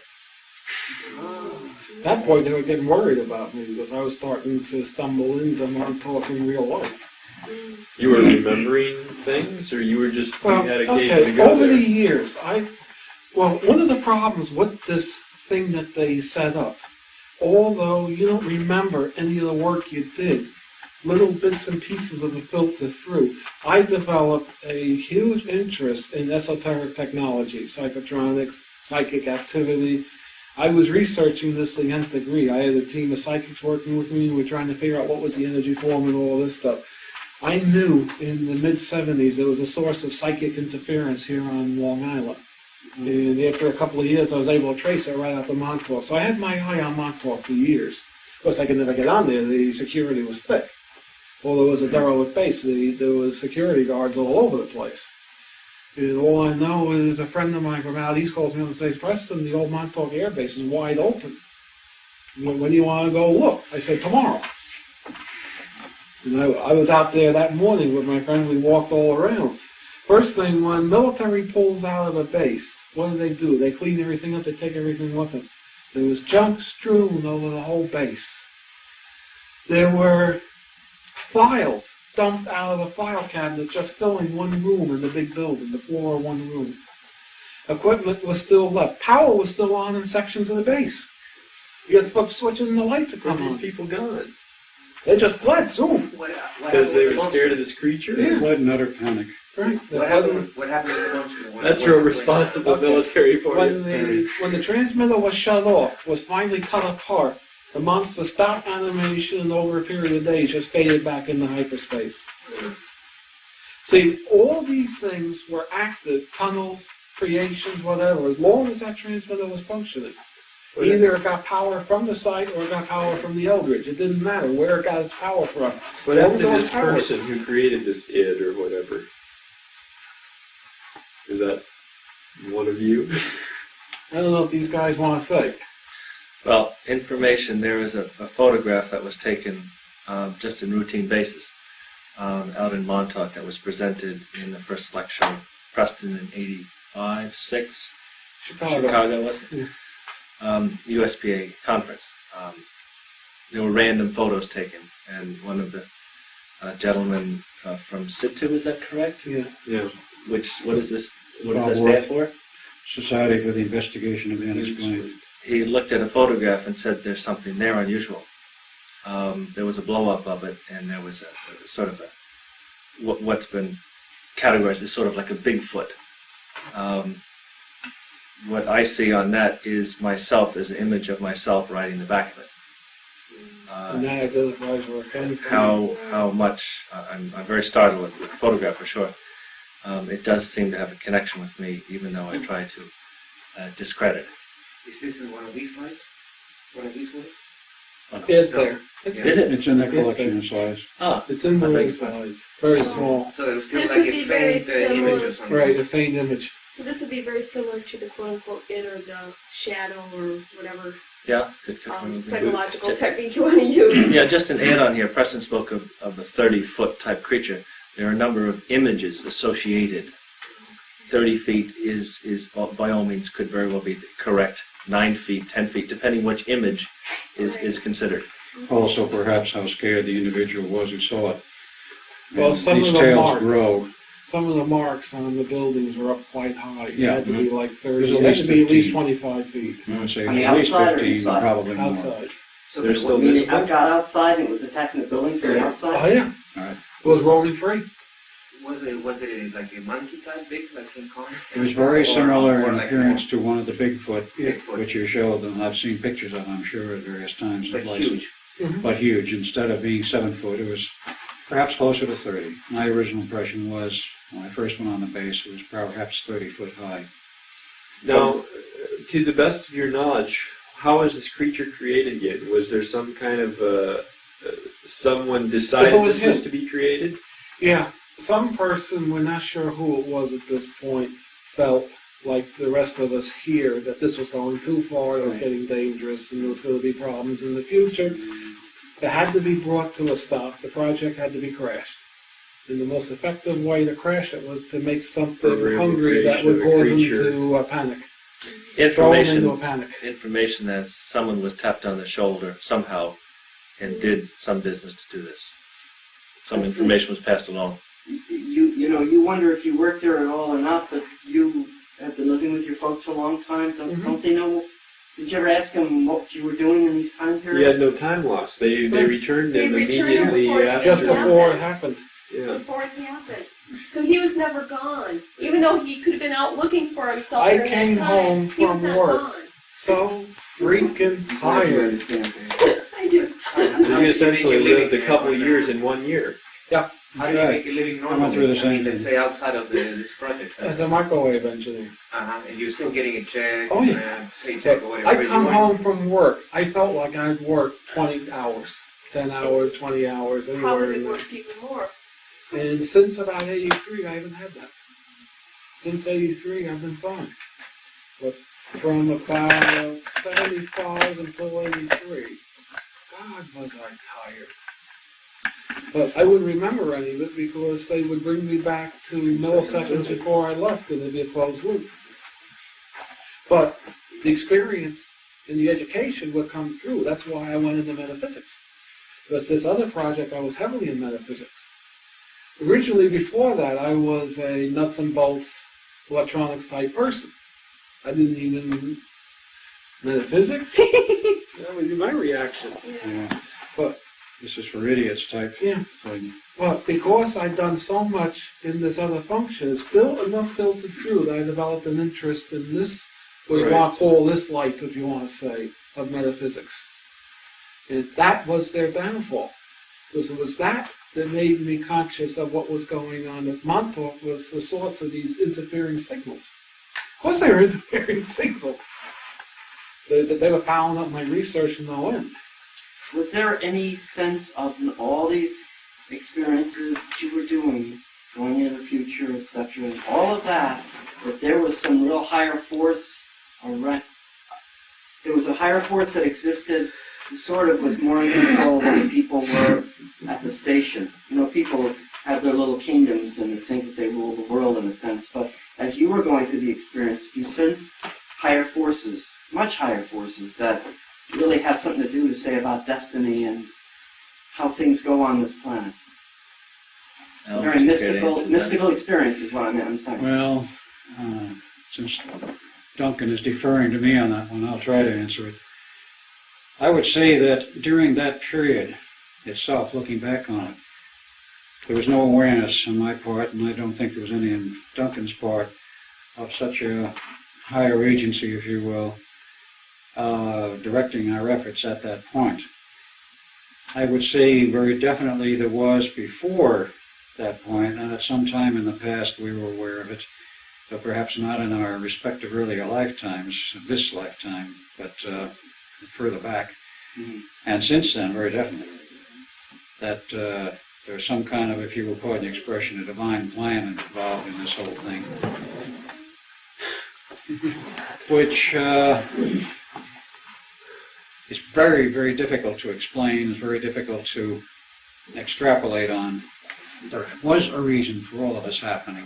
I know that without any question. What that reason is still not clear.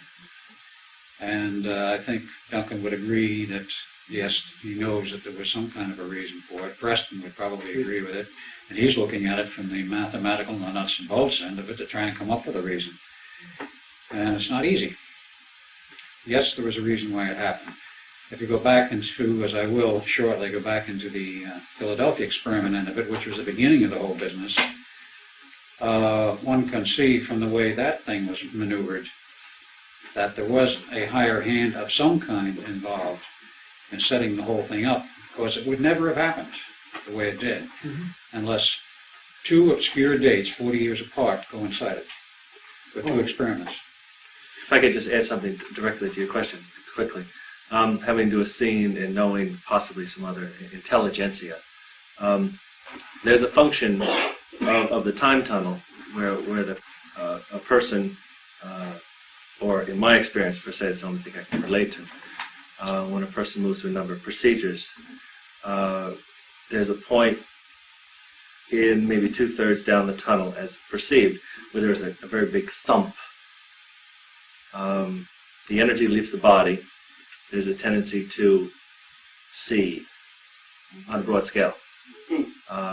I can only answer that question theoretically. Looking back on it, I'm sure there is and there was some intelligence there, certainly higher form than we know. As to the recognition of it, I would have trouble in that sense, but there is what I call a full out, where the energy leaves the body, and there's this tendency to see on a very broad scale. That's partially what they were trying to do at Montauk, is to stabilize and to freeze what I call a full out, the seeing process. They didn't want you to see it, is that what you're saying? No, they were trying to manifest that. Oh, they were. For whatever their purposes. And in your travels, did you ever go back in time and see other of your own lifetimes? Did they ever ask you to do that? No. Because it would seem to me that you could do that. You could, but it would be theoretically. Yeah, it wouldn't be in their interest. No, but I just wondered if they ever asked you to.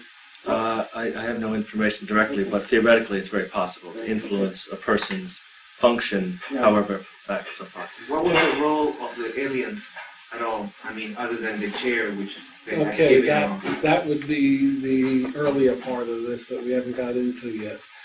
Let's look at another little sideline here. What was done, one of the cute little trips that they made was they made a trip from 83 back to 63 and installed him in a new body. That's all I knew of it, that they installed him in a new body. I don't know why, but Al could, of course, tell us why.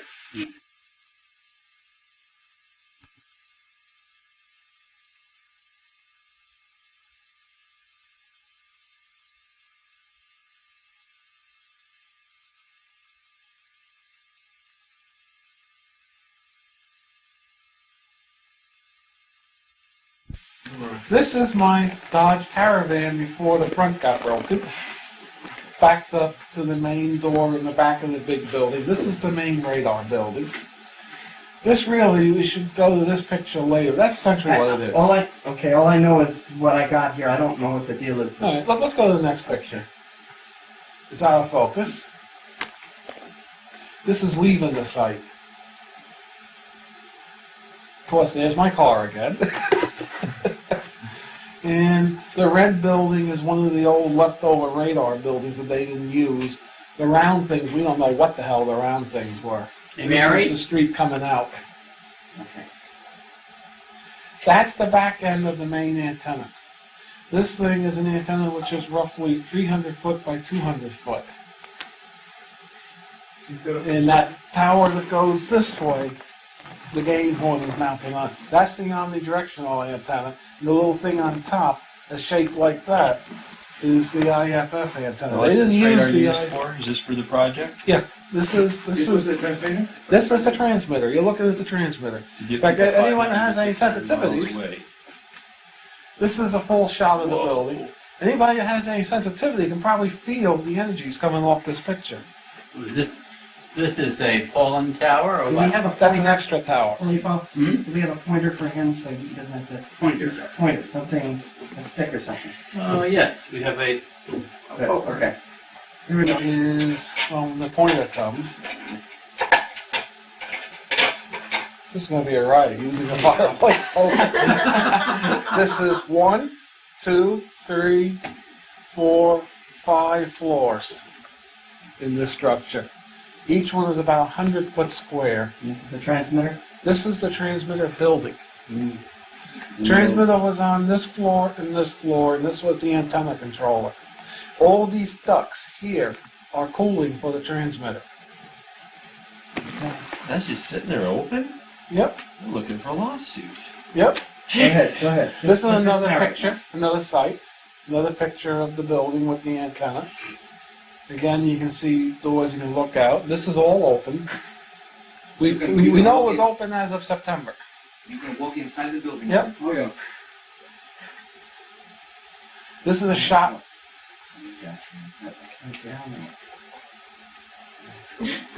Alternate reality.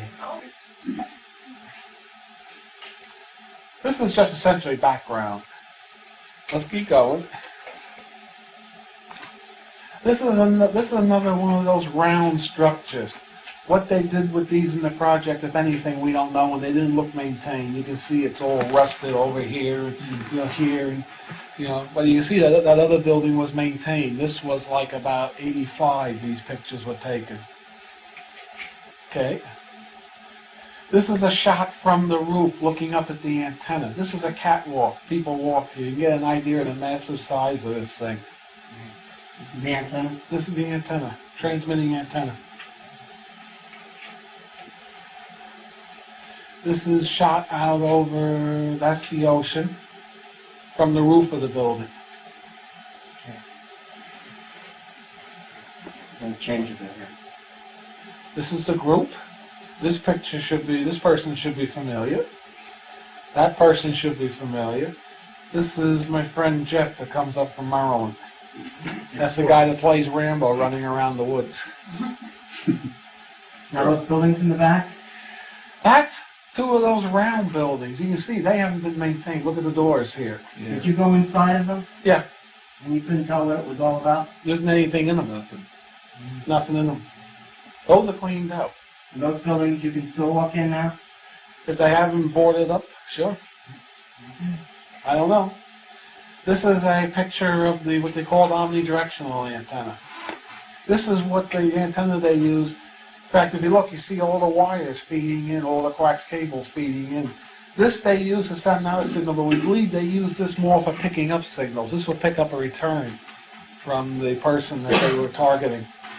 Because it has one huge cable that goes up to it and a bunch of little cables for receivers. And they control the different dipoles on this. Okay, let's go. This is a general shot of the antenna. That's the gain horn. See, they were first focusing this so the signal would go in, bounce off, come out.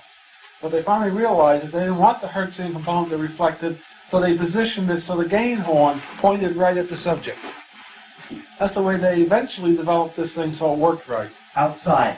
Outside, The yeah. subject was outside. The subject was in another building that was downrange.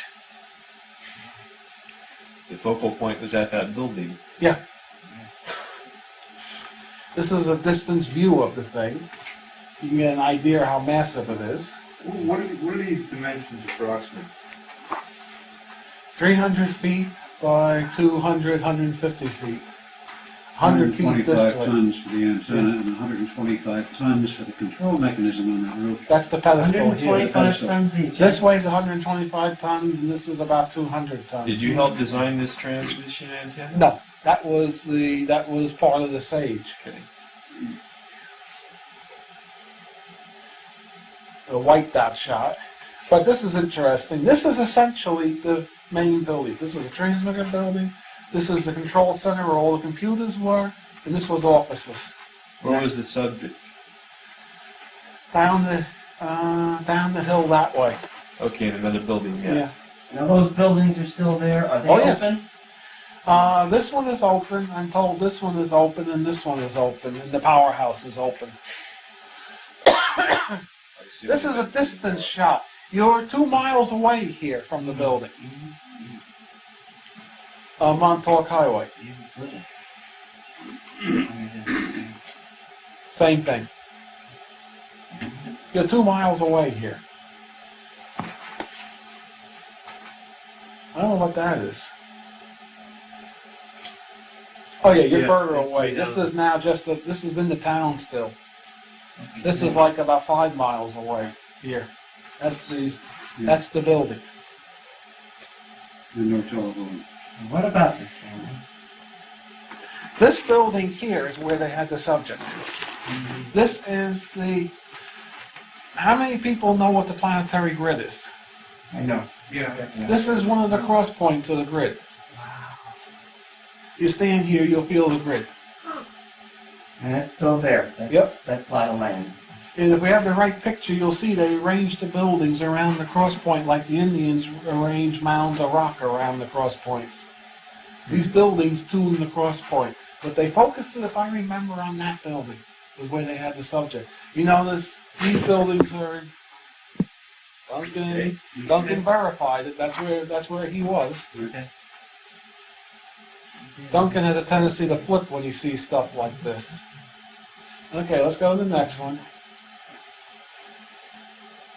That's me.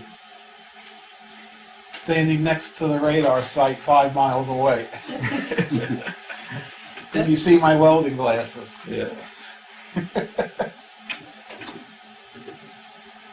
Another shot. You can go on.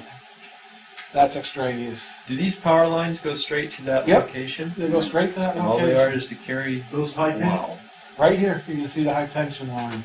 are they still active? Oh yeah. Those are what supply the point. Okay. I mean, are they active? Here's a to picture that of the point? pedestal. These are motors. 4 of them. The motors are gone today. This is on the roof. This is on the Okay. roof. Motors are gone? Yeah, someone took the motors. How? I don't know. And how they got them down, right. Oh, that's on If top they of pushed the them off and let them crash, there'd be big crevices in the ground, but we didn't heard of any crevices.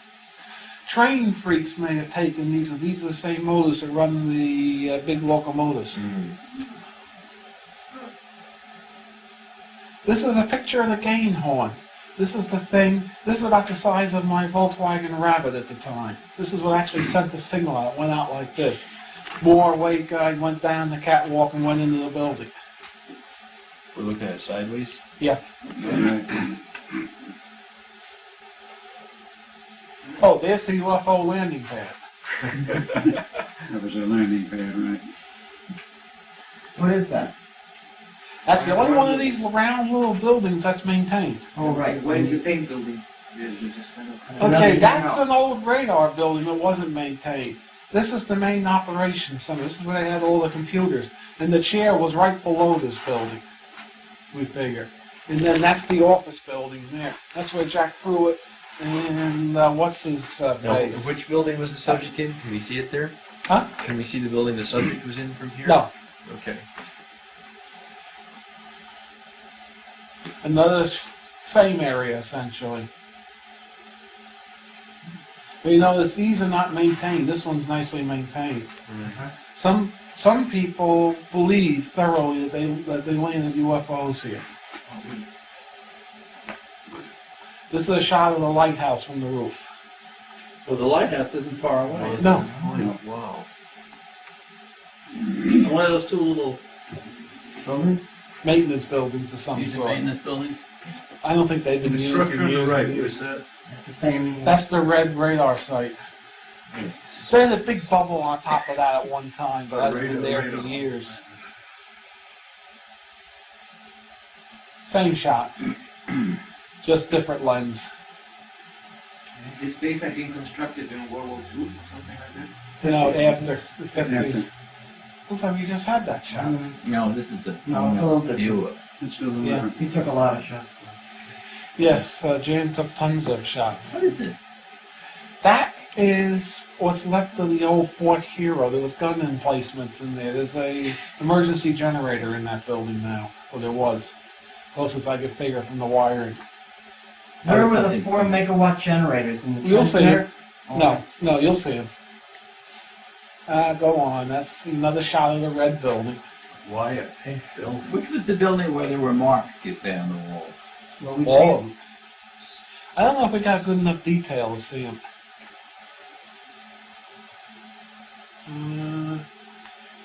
I don't know why you took a shot of that, but you liked it. Show me what you got here. Same thing. Yeah. Gonna go in a distance. Or That's the Ma Bell Tower. You took a shot of that too. all right, Felipe. You took a shot of that one. The Ma Bell building, of course, is at the base of it. Something new and different. I never understood why. Oh yeah, this is a maintenance shed. This is the diesel tank that ran the generators.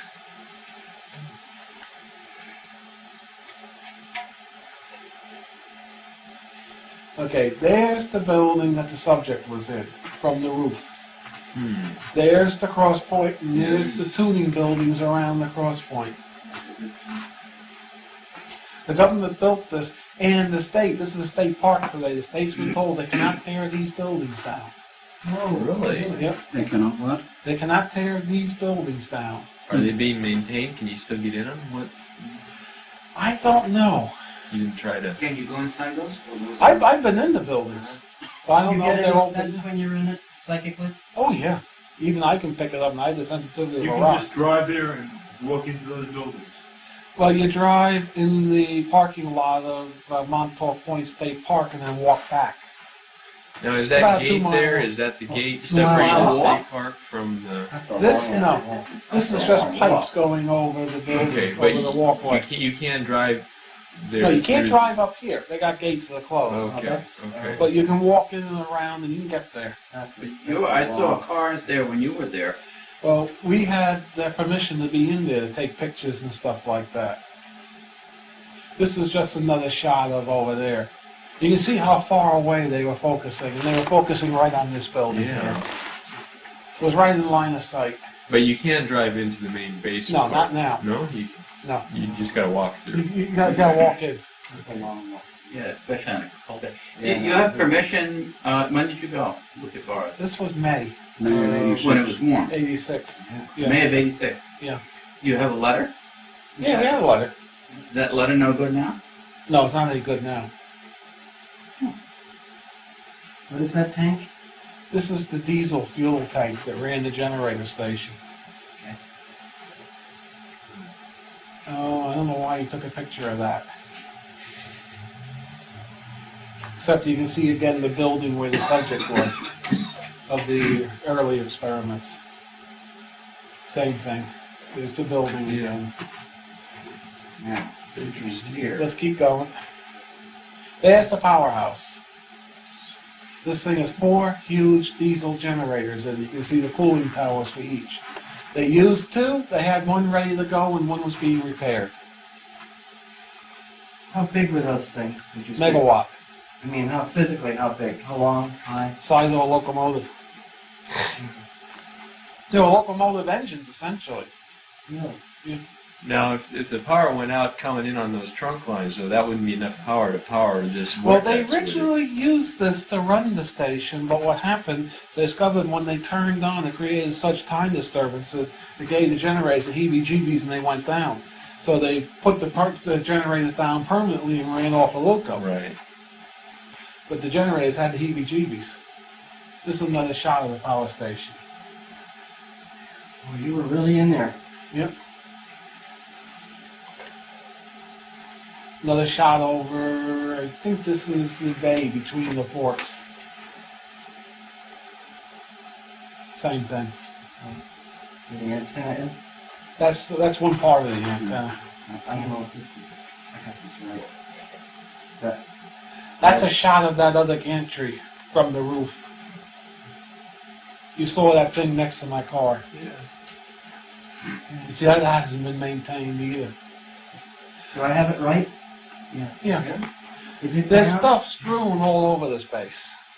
Now, are you saying that this 30-foot creature was doing stuff to things like this, or no? Yeah, we think that was part of it. Ripped it off, you mean? Yeah. If I see anything that's obvious, I'll let you know. Oh, no, there's not a whole lot more here. There's a lot of duplicates that I didn't use. No, that's nothing. You've seen that. So now we go inside. Yeah, okay.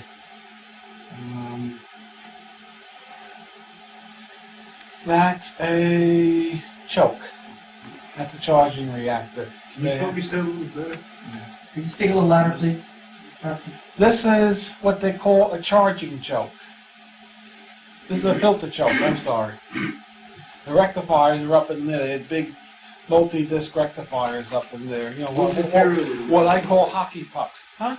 What type of material are they using to rectify something like Silicon. They're solid state, so. Yeah. I call them hockey pucks. Silicon or selenium? Silicon. I call them hockey pucks. This is one of the power tubes. This is called an amplitron. That's the tube right there. And those are the magnets for it. And the pulse transformer is in this oil-filled tank. And this crane lifts this thing out. How And big this is that other- diameter 3 on foot. the anode? 3 foot. Is this part of the equipment that was, that had to be destroyed, or is it just? No, they left this behind. Let's go on. This is a tube fully assembled with all the magnets on it. This thing is about 6 foot tall from here to here. Preston, that would never be used for radar, is that correct? They originally used it for radar. This was long distance radar. Uh-huh. But then they rebuilt them. Another shot of the amplitron. I never noticed a red floor before. Is Al here? Yeah, I'm here. You ever notice a red floor? No. Something funny going on. When we were in there, part of it was red. And I don't recall what parts. This is a close-up of the amplitron. You look at the walls in the back of that, you can see the marks. Incredible. Yeah, it just depends on what's equipment. It's very unusual. This is some of the acetylene torch marks where they cut the waveguides to stop it. This is the power transformer. This thing probably is about 12 tons. This is the type of thing that I tell Duncan move. He grunts, he groans a little, and he moves it. Mungo like beans. Yeah. This is a Thyratron. This is the main pulse modulator. They use 4 of these things. This is about 2.5 foot tall, this tube, and about 6 inches in diameter. Wow. And they had 4 of these in parallel to fire off the pulse forming network. Now, that wasn't just sitting there, was it? Yeah. I hope you got it. Yes. Oh, good. Well, this is one of the ones that's broken. I got complete ones, good ones. These were made in the 50s? These particular ones were made in the 80s. Wow. But they were designed in the 50s. That's 500 Gauss magnet. That's the plate on one of the magnets you can go on. That doesn't mean a hell of a lot. Except for the stamp Sperry on it. Yeah, much else, except for... I don't know what that is. I'll probably mark it. Anyway, that's it. Wonder where the collapsed building is. What? Wonder where the collapsed building is. It might have been some of the others. I got some more here if you want to run through them. It's up to you guys. They're all duplicates. If you want to run through quick, go ahead. I didn't see it, Preston, the duplicate. They're all duplicates. There was also better pictures showing the torch marks. Could be. I'll do it if you want. Okay. It's up to you guys. No, let's do it. Whatever. If you want to do it, you can go through them quick. Deal. That same thing. Go on. Zip through fast. I'm good at this. Another shot of the portal, of the vortex, Another portal. of the cross point. I'm sorry. Same thing. Didn't seem to stop them from running a power line Okay. on top of it. Can you back up one? Yeah. Back up to what you had there, please. Before. In here, right? Between that one, it's a different time period of the day. The Yeah. energetics of that picture as opposed to the next one is very different. Maybe another sensor can pick that up. As in higher or lower, better or worse, or just different? Different. These are at random now. Whoops. Another picture of the magneton. Okay. I mean, the There's going to be a lot Ampertron. of them. Yeah, I know. Jan So took I'm loads just- of those. Do what you want. These Same are thing. different. Same thing. Go on. Go on. Keep going as fast as you can. Preston, he's got it loaded. I know.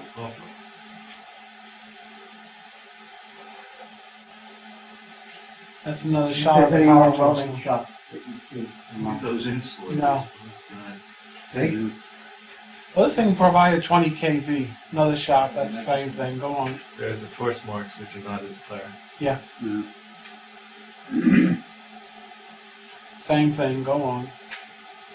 You say there's lots of those. Okay. It's going to jump outside. Okay, this is a closer shot of the antenna, but not close enough. You can see all the cables going in this Yeah. box on the bottom. They're doing phased array work with this thing. You see cables running up it. These are dry. This is a series of dipoles. He's got a close-up of this somewhere in there. This is an over-the-horizon radar, Yes, isn't it is. That doesn't matter. That's all fuzzed out. I guess you also picked up the bad ones. Well, I told you I probably took them out, but you want to see those. Same thing. Keep going. Oh, we can run them quick. The best I can. Yep. That's a dud. Yeah, that can't. This is better than walking through the place. It's better. Is it burning? Yeah, it's the burning. Outside again, is that right? Yep. Yeah, that's right. That's the gain horn. And these are of no value to them now, to use somewhere else. Well, I'm sure they're valuable. Sure they are. Of course, more to transport than No, then to build it, besides, put somebody back in business, right? That's the cop's car. You come out to see what you were doing? Yeah. Cop came in and looked in every couple of hours. Really? It's a shot of the whole town, like. That's Fort Hero right there. Nice. We had a permit to get in there. Yeah. A day permit. Another shot of the antenna. Let's keep How going. difficult is it to get a permit? Very. How'd you The manage? fellow got it through the alleged connection to the senator. Continue. That's another amplitron. Another one. Continue. You can tell when they left. They took off in a hurry. You can see this junk strewn everywhere. The military doesn't leave it like this. How many of those tubes were there? 2. 2. What did they? Yeah, I got the. You can continue. That's the same thing.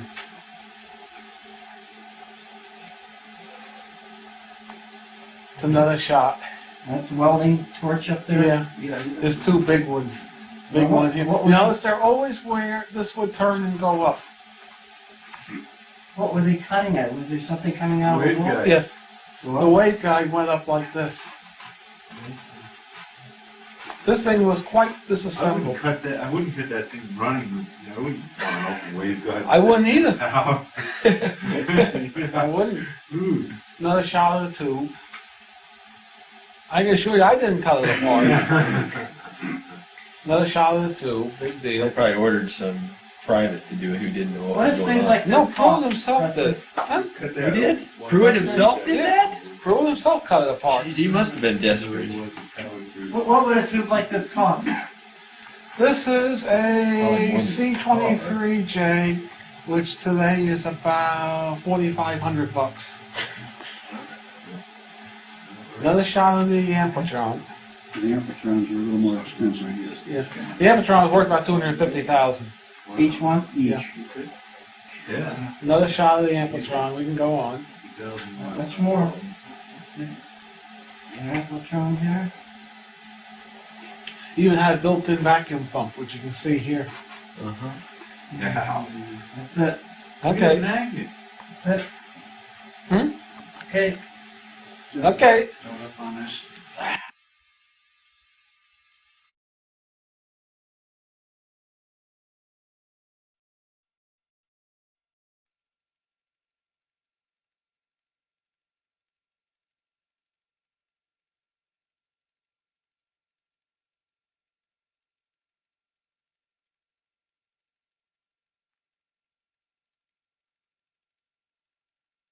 Project which started this whole business off, so far as I can determine.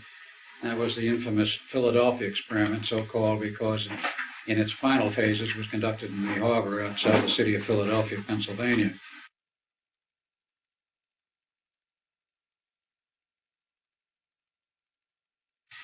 It originally began back, I'll condense this quite a bit, it originally began back in the 30s in Chicago with 3 people. Dr. John Hutchinson Sr., who was the dean of the University of Chicago, Nikola Tesla, and a 3rd man by the name of Dr.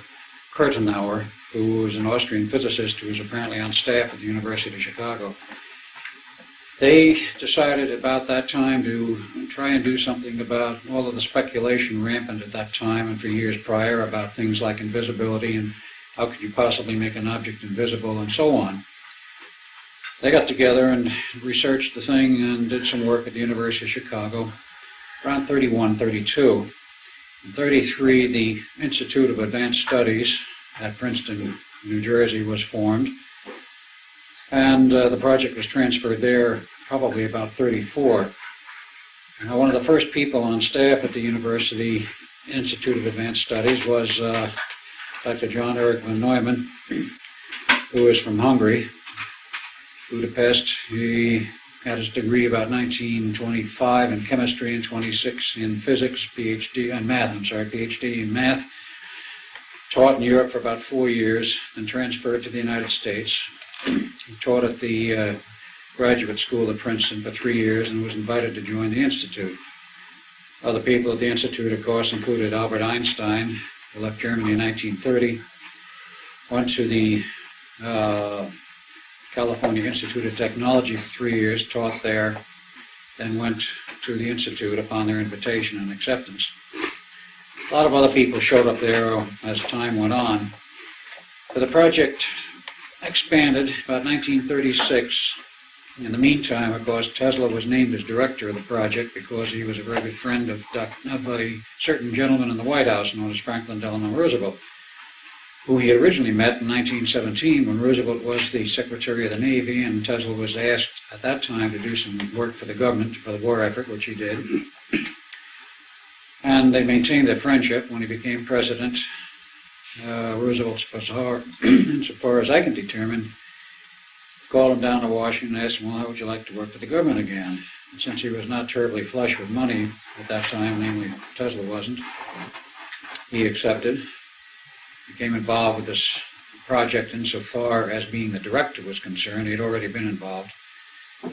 And he became and retained his position as director of the so-called Invisibility Project until he resigned or left, however it occurred in 1942. 1936, with their studies in the labs there, they decided to have some kind of an early test. They had partial results, which means they had partial invisibility. The Navy was encouraged, everybody was encouraged to continue. And of course the Navy had been funding it almost from the beginning in terms of doing things like giving them little research money and grants and that sort of thing. It progressed onward until 1940, and I'll get a little bit out of sequence here, but in 1940, after further research and with Tesla's approach, they decided they were ready for a full test.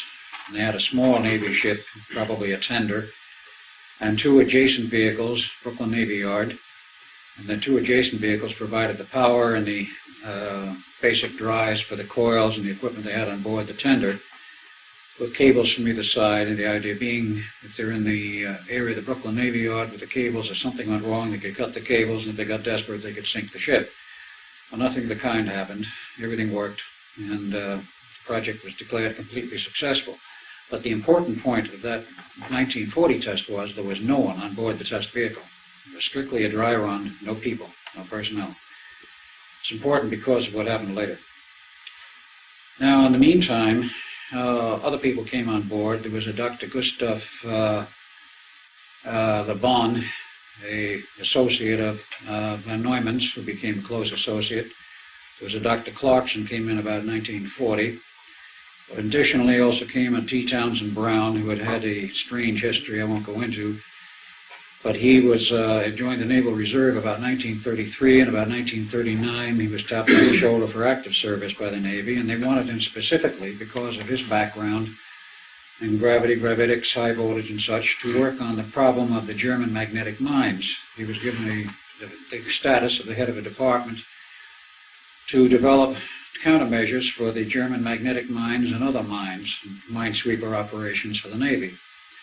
That became important because this led into a parallel project, the degaussing project of the Navy, where they developed the so-called degaussing cables to explode the magnetic mines at a distance quite safe, quite far away from the ship. Normally they'd be triggered by the magnetic flux of the ship's general mass, which would concentrate flux lines at a certain point that would trip the mechanism, and of course, ideally the magnetic mine would be tripped under the hull and of course below the ship to Kingdom Come. If you provided a strong, powerful magnetic field, it would trip the mine's sensing mechanisms at a safe distance and would be harmlessly exploded. That project was actually separate from the Invisibility Project, but it was also parallel in the sense that much of the same technology was involved. Now, I became involved with this thing. We'll have to go into a little bit of a personal history. We'll again try to condense it because we are, I think, running a little late, but whatever. Quite aside from my legal name, which is on my birth certificate of Bielek, I was born in 1916. The best that I've been able to determine from my own memories and what comes up, 4 August 1916. I was born Edward A. Cameron, and in 1917, I believe 15 May, this guy was born in his original body, Duncan Cameron, or whatever they called him at the time. And we were born into a family with considerable amounts of money, not really wealthy, but they were well off. And we didn't hurt for money, we didn't hurt for the means for an education. Came time we went to school, he wound up in the University of Edinburgh, Scotland, according to his readings. Took a PhD in physics in 1939. I, in the meantime, went to University of Princeton, bachelor's and master's degree, and so far as I can determine, again, from memories, took a PhD in physics from Harvard in 1939, both of us in the summer. It was arranged by our inimitable father, who had a great deal of influence with the Navy and apparently political clout in various sections and parts of the government. We do not understand how he got these connections. We don't know anything about them. There are no documents to show this. He himself served in the Navy in World War I, apparently as an ordinary recruit, did a 20-year stint, retired. At what status, we don't know. Again, the retirement papers are missing, the separation papers. We do not know whether he got involved in intelligence or not, but it would appear that he did because of its subsequent events. He didn't work, from everything we know, from that point on. He had money from the family, and he became an ardent admirer of sailboats and decided to build his own. He built one, raced it, took some trophies, would sell it and build another.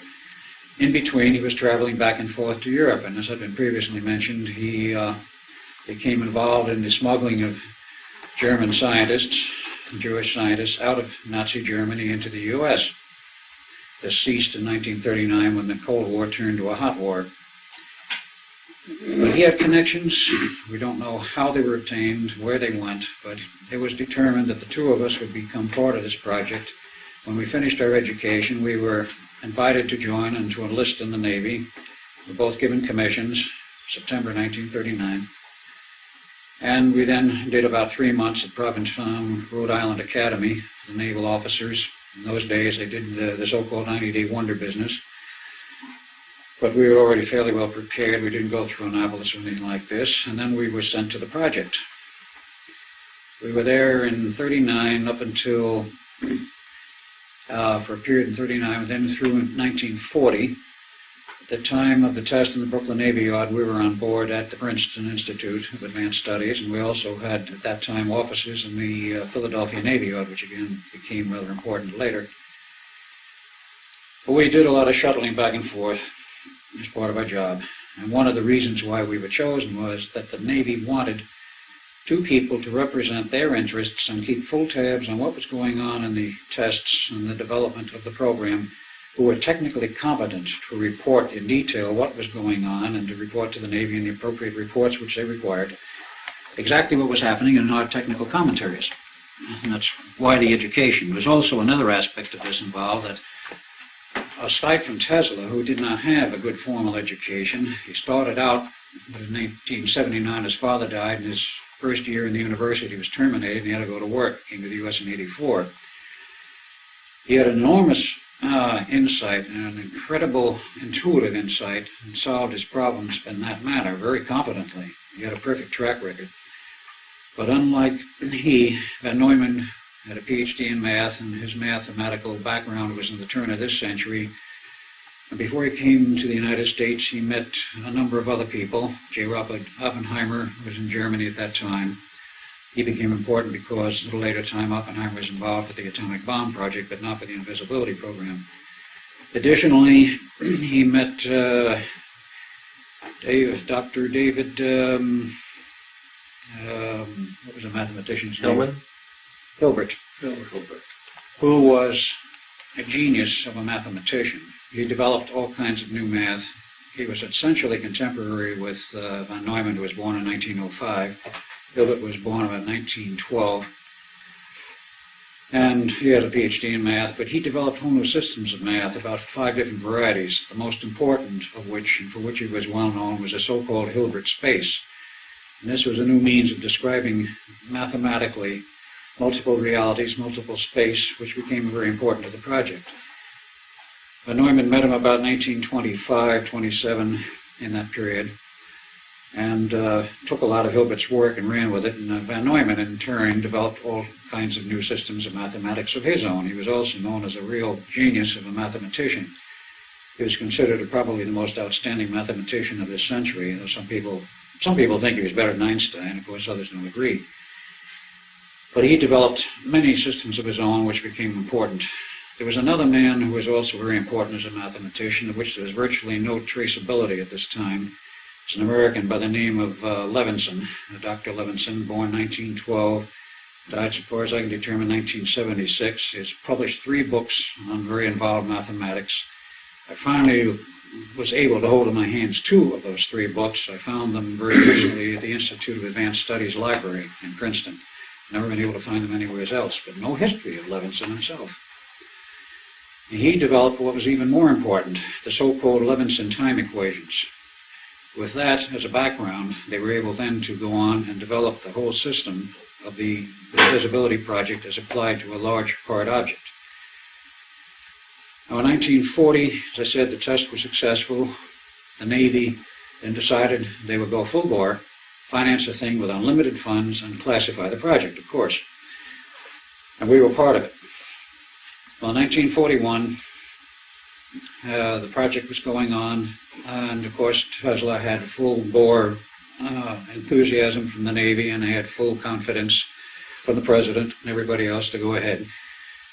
While we were at sea, because they decided the two of us needed some sea duty, so we spent a year, 1941, at sea, in the USS Pennsylvania, as I remember, which toured the Pacific. It came back to Pearl Harbor for some repairs and dry docking in October of 41. We took some leave. We went to San Francisco. The 5th of December, we were about to board the plane back to Pearl when we were stopped by a captain just getting on the plane. He said, "Gentlemen, your orders are canceled. Come with me." So we met Vice Admiral Hal Bowen Sr., who was the then director of the Office of Naval Engineering, which was abolished in 46, but he was in charge of all of the research work for the Navy. And he told us, "Gentlemen, you may as well know we will be at war with Japan within 48 to 72 hours. We expect to lift Pearl Harbor. You're not going back there. You're too valuable. So we're going to leave you in San Francisco until your tour is over, which is the home base for the Pennsylvania. You do office work. You can enjoy some leave times. You might as well enjoy it, because when you go back to the Institute, there will be no leaves and there will be nothing but hard work." So we did. January 42, we went back to the Institute and remained there through the whole series of tests and the whole project. In the meantime, Tesla was given a ship for his full-size tests with crew. And that happened to be a battleship, unknown. But in wartime, apparently, politics has a bit of pull, and the politics coming from the President of the United States, he could probably order the Secretary of the Navy to supply any kind of ship that Tesla wanted. So he got a battleship. The equipment was designed, of course, by Tesla with a lot of work and cooperation, and you might say also a lot of fighting between Tesla and von Neumann. Tesla was director, von Neumann was, I guess, assistant. They didn't agree on everything. Von Neumann had a great deal of respect for Tesla's ability, but they didn't agree about everything. Tesla was insisting, as the date approached for the tests on the battleship with personnel, that they were going to have a very severe problem with personnel. He said flatly, he says, you cannot employ the large amounts of power required to make a ship of this size invisible without having a very disastrous effect on the heads of the people, or the minds, or the bodies of the personnel involved, because we're talking megawatts of RF power, enormous amounts of power, and the coils, which in the early phases were like degaussing coils, were wrapped around the hull of the ship, but the later design was a set of 4 coils mounted on the deck of the ship, specially designed Tesla conical-shaped designs.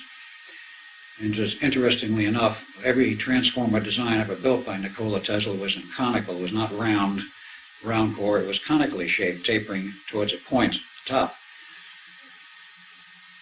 Well, he knew he had a problem. Tesla. He went to the Navy, asked for more time. They wouldn't give him more time. He says, you have a deadline. And he had already been advised, and here we have to backtrack a little bit into the history of Tesla, by his own statements to the press in 1900 in Colorado Springs. He said he was in contact with intelligences from off the planet Earth, very coolly received by his scientific colleagues. He made the same announcement to the press in 1923, at the time of the Mars approach, the close approach in 23, and he made another announcement after that. And according to 2 people I know personally who worked with Tesla in the period in the late 30s and the early 40s, he had a great deal of RF equipment in his New York labs. He had 2 of them, actually. His residence at the Hotel New Yorker and a receiving station there. And he also had lab offices and a lab operation in the top towers and the top floor of the Waldorf Astoria, and those transmitters were located there. At least one of these 2 people said he was in contact with somebody off-planet nearly every day. He said, I didn't understand the equipment. He says, no, he was. The inference here, and the data I have, is that he was in contact with the outside, and he was getting information which says, you've got a very serious problem. You've got to solve it or you're going to lose people. They'll be dead. And so he went, based on this, to the Navy. The Navy would not give him additional time. He says, I know how to solve the problem, but he says, I need more time to design new equipment. The Navy says, there's a war on. You can just make it work. Don't change anything. Make it work. You got a deadline. So he took the only way out he knew, and that was to sabotage the project for the test which came up in March 42. So he just detuned the equipment so when the switches were thrown, nothing worked. I mean, the transmitters lit, the tubes came alive, and power was consumed, but nothing worked. No field effects, no invisibility. So he says, well, gentlemen, I guess I goofed. It's time to leave. You have a very good man here who can take over the project. Dr. Van Neumann, I'm leaving. Bye. It's debatable whether he left or was fired, or whether they said, you were fired, and he said, you can't fire me, I quit. In any case, he left. And that was the end of Tesla insofar as that project was concerned. What year was that? That was 1942, March. Van Neumann took over and he looked at everything. He said to the Navy, he says, I've got to make a study of this. It obviously failed. He says, I don't know what's wrong, but I'll find out. He says, I need time. The Navy couldn't say anything. He said, give him the time. So he went ahead.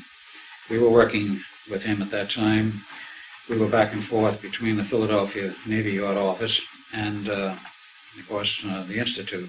I don't know where we spent more time, probably at the Institute. So Van Neumann made his own study of it and decided to change things around, and they still had the two generators that he proposed to use. In the meantime, he didn't have the battleship. It was a ship of the line that went back in service. It did not have a special crew. It had the regular crew. And they finally decided, he, of course, talking through us to the Navy brass, we needed a special ship. It would be outfitted from the ground up. So it was decided to pick one that was going to come down the ways, and they decided on DE-173, which later was named the Eldridge. And about July of 42, they were laying the keel, and it was designed, the design was modified so they could put in two huge generators. And the reason why they had to design the equipment to the ship was the fact that a destroyer escort is not a very large ship. It's about 1,500 tons, roughly equipped. The later figure said 1,900. Dry weight was agreement between both the Greek records and the American records of 1,240 tons dry. It's a rather small destroyer. It only had two gun turrets. So to fit two huge generators and the motor drive system and all the RF equipment and the four transmitters on this thing, it took a lot of design effort, actually, from the beginning to know where you're going to fit the stuff. You don't throw it on this ship in midstream after it's built. So October it came down the ways and they wanted to dry dock, put equipment on board, and before they did this they decided they needed a special test crew. Selected about 33 people, all volunteers, trained them up at Groton, Connecticut from about September to December of 42, and they graduated, and the picture still exists at the graduation class. And who was ahead of the class but our father? This picture there with the naval uniform and the cap and scrambled eggs and the whole bit. Still don't know how he got involved in this, but he could have transferred between the Navy and the Coast Guard because there is a letter of citation still on the records, which Duncan has had, I believe, I don't know if you think he still has it, I've seen it, a letter of citation from the Coast Guard for assistance during the wartime period, meritorious assistance for during the war for the Coast Guard, etc., etc. And this was the Coast Guard Academy at Groton where this crew was trained. So they came back to Philadelphia. And the work continued. The equipment was outfitted. And they started after the ship was not seaworthy, but actually out of dry dock, sitting at the dockside of the Philadelphia Naval Yard. A long series of tests began, a lot of modification equipment. Along about March of 42, Van Neumann started to shake a little and became concerned that maybe this is a personnel problem. He started to agree with it because Duncan and myself were both pounding on him, saying, there's going to be a personal problem. You can't turn the switch on. You're going to possibly kill people. Tesla said so. Well, to mention the Tesla's name, he got very upset. He would fly into a rage, eventually got over it. But he agreed, yeah, maybe there is a problem. What do we do about it? He decided to put in a third generator and modify the system, and at that point he still had time to do it. So he ordered and had installed a third generator along about May of 43, and it never worked right. it wouldn't sync with the other two. The other two generators, I might add, were driven off a single motor and a gearbox, right-angle gearbox drive with special electronics to synchronize the generators, because with a motor of about 750 horsepower and a gigantic gearboxes required, those gearboxes were sloppy. You could not mechanically synchronize the generators. They had to be an absolute electrical sync, so that was accomplished by other synchronizing means with special cabinets. And there's another man whom I know of who designed that equipment. And he's still alive, too. Anyway, the third generator never worked right. Finally, it went out of control one day and zapped one of the individuals assigned to us as a technician, a Navy man, first-class specialist. He was laid out completely unconscious in a coma. They hauled him off to the hospital. He recovered 4 months later, was never part of the project. So when Neumann finally said, all right, that thing's no good, pull it out, back to the original design. On this went, finally had their sea trial for the ship about mid-June. July 1, they decided to go into the final series of tests and preparation. So about July 20th of 43, they decided, well, I guess it's ready, and make our tests. So they decided 22 July, got the whole crew together, selected about 12 individuals plus the two of us who were in the control room to operate all the equipment. There's another man who was a radio operator who is, I believe, still alive today.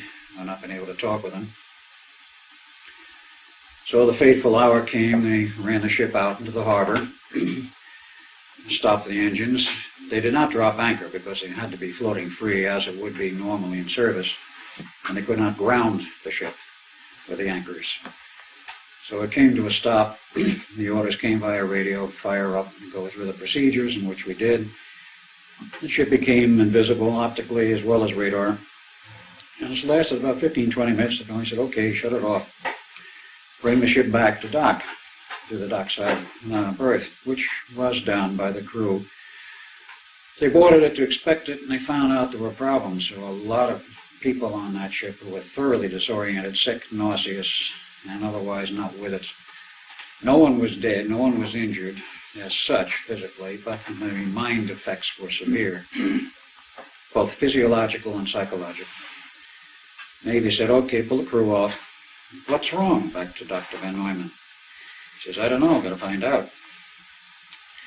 So we started looking into this, and he finally decided he needed more time to study it. He said to the Navy, he says, this is going to take more time to look at. And he says, you have a drop-dead deadline of the 12th of August, 1943, to get this experiment completed, otherwise forget it.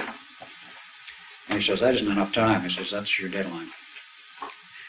Well, if we heard that, I and Duncan, or particularly I, went to we went up the line. We went to Al Bowen and said, what's this all about? He says, that's the orders I was given. He says, where did they come from? He says, I don't know, but I'll find out. We went all the way up to the CNO, which didn't make sense because the Chief of Naval Operations normally doesn't concern himself with that kind of detail in the research program. He's concerned with the operation of the war.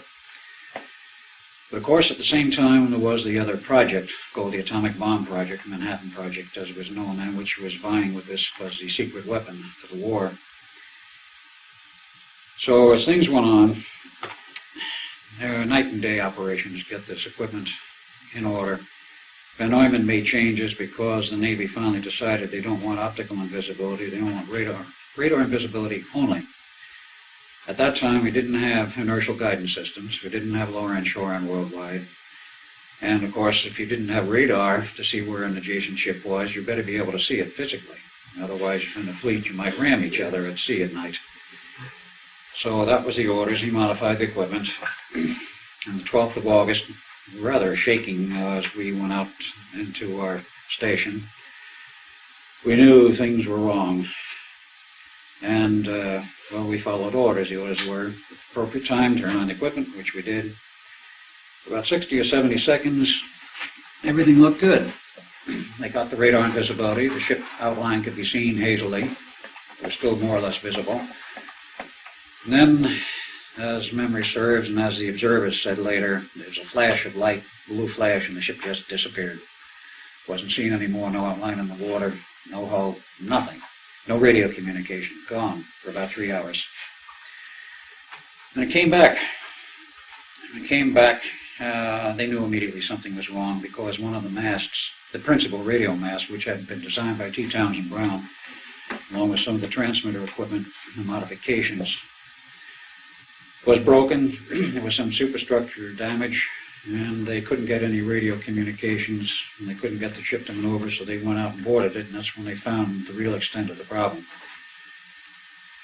There were 4 men embedded in the decks, 2 in the steel decks on top, 2 on the bulkhead walls, and the 5th man had his hand jammed in the steel of the wall. He lived because they could cut his hand off and give him an artificial hand. People disoriented. Reports were some were floating around and finally got their feet on the ground. Others floated away and disappeared. The crew on the second test was a little larger than the first.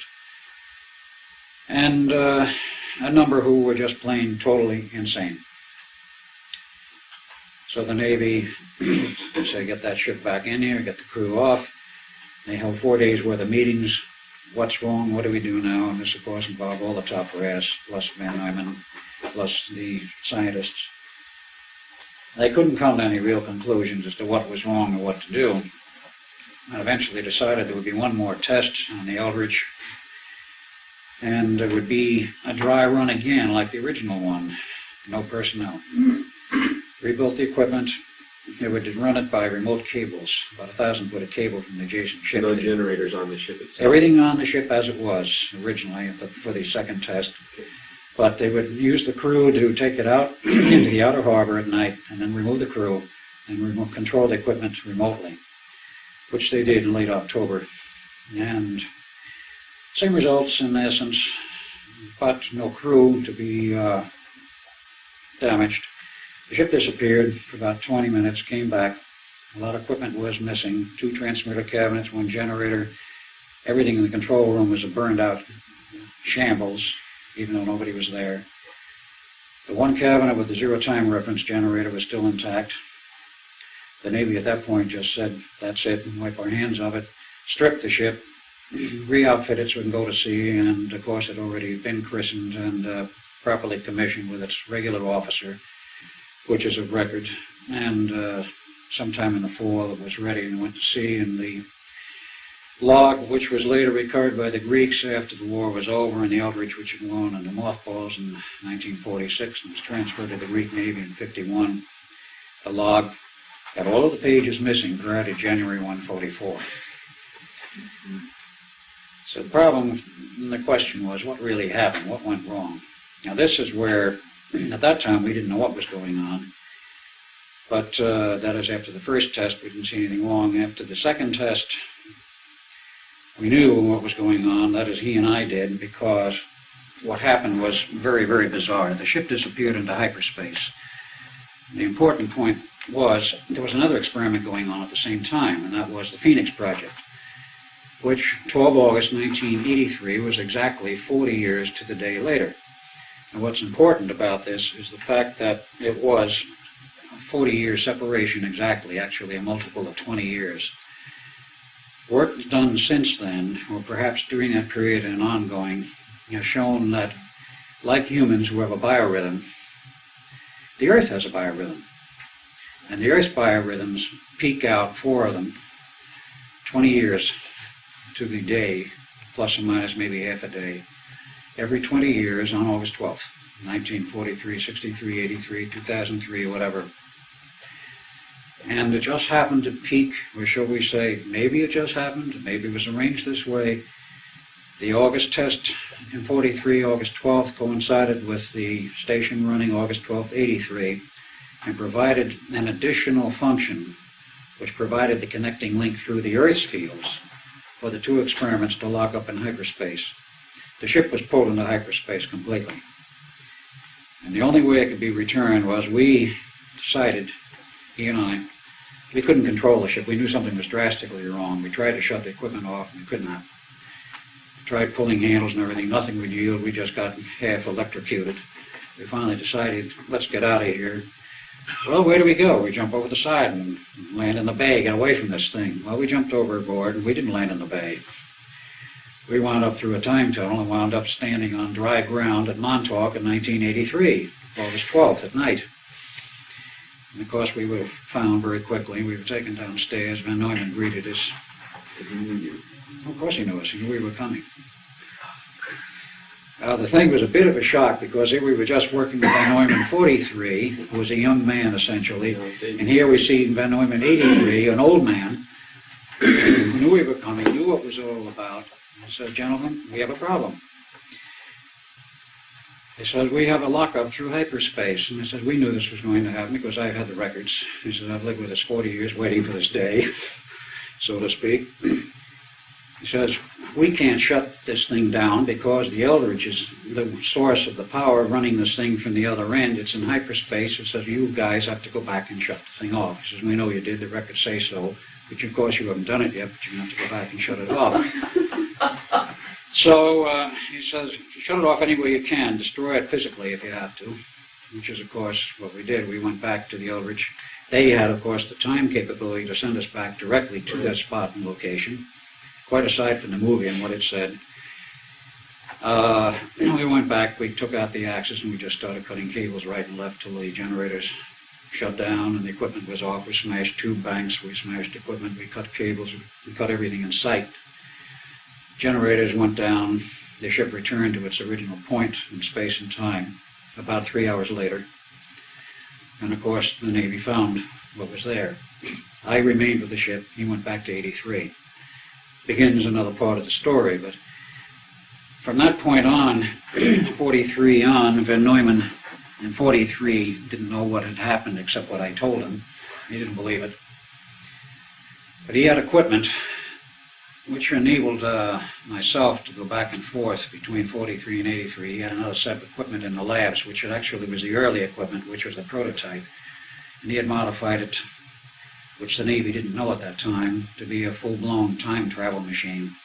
In 43? In 43, correct.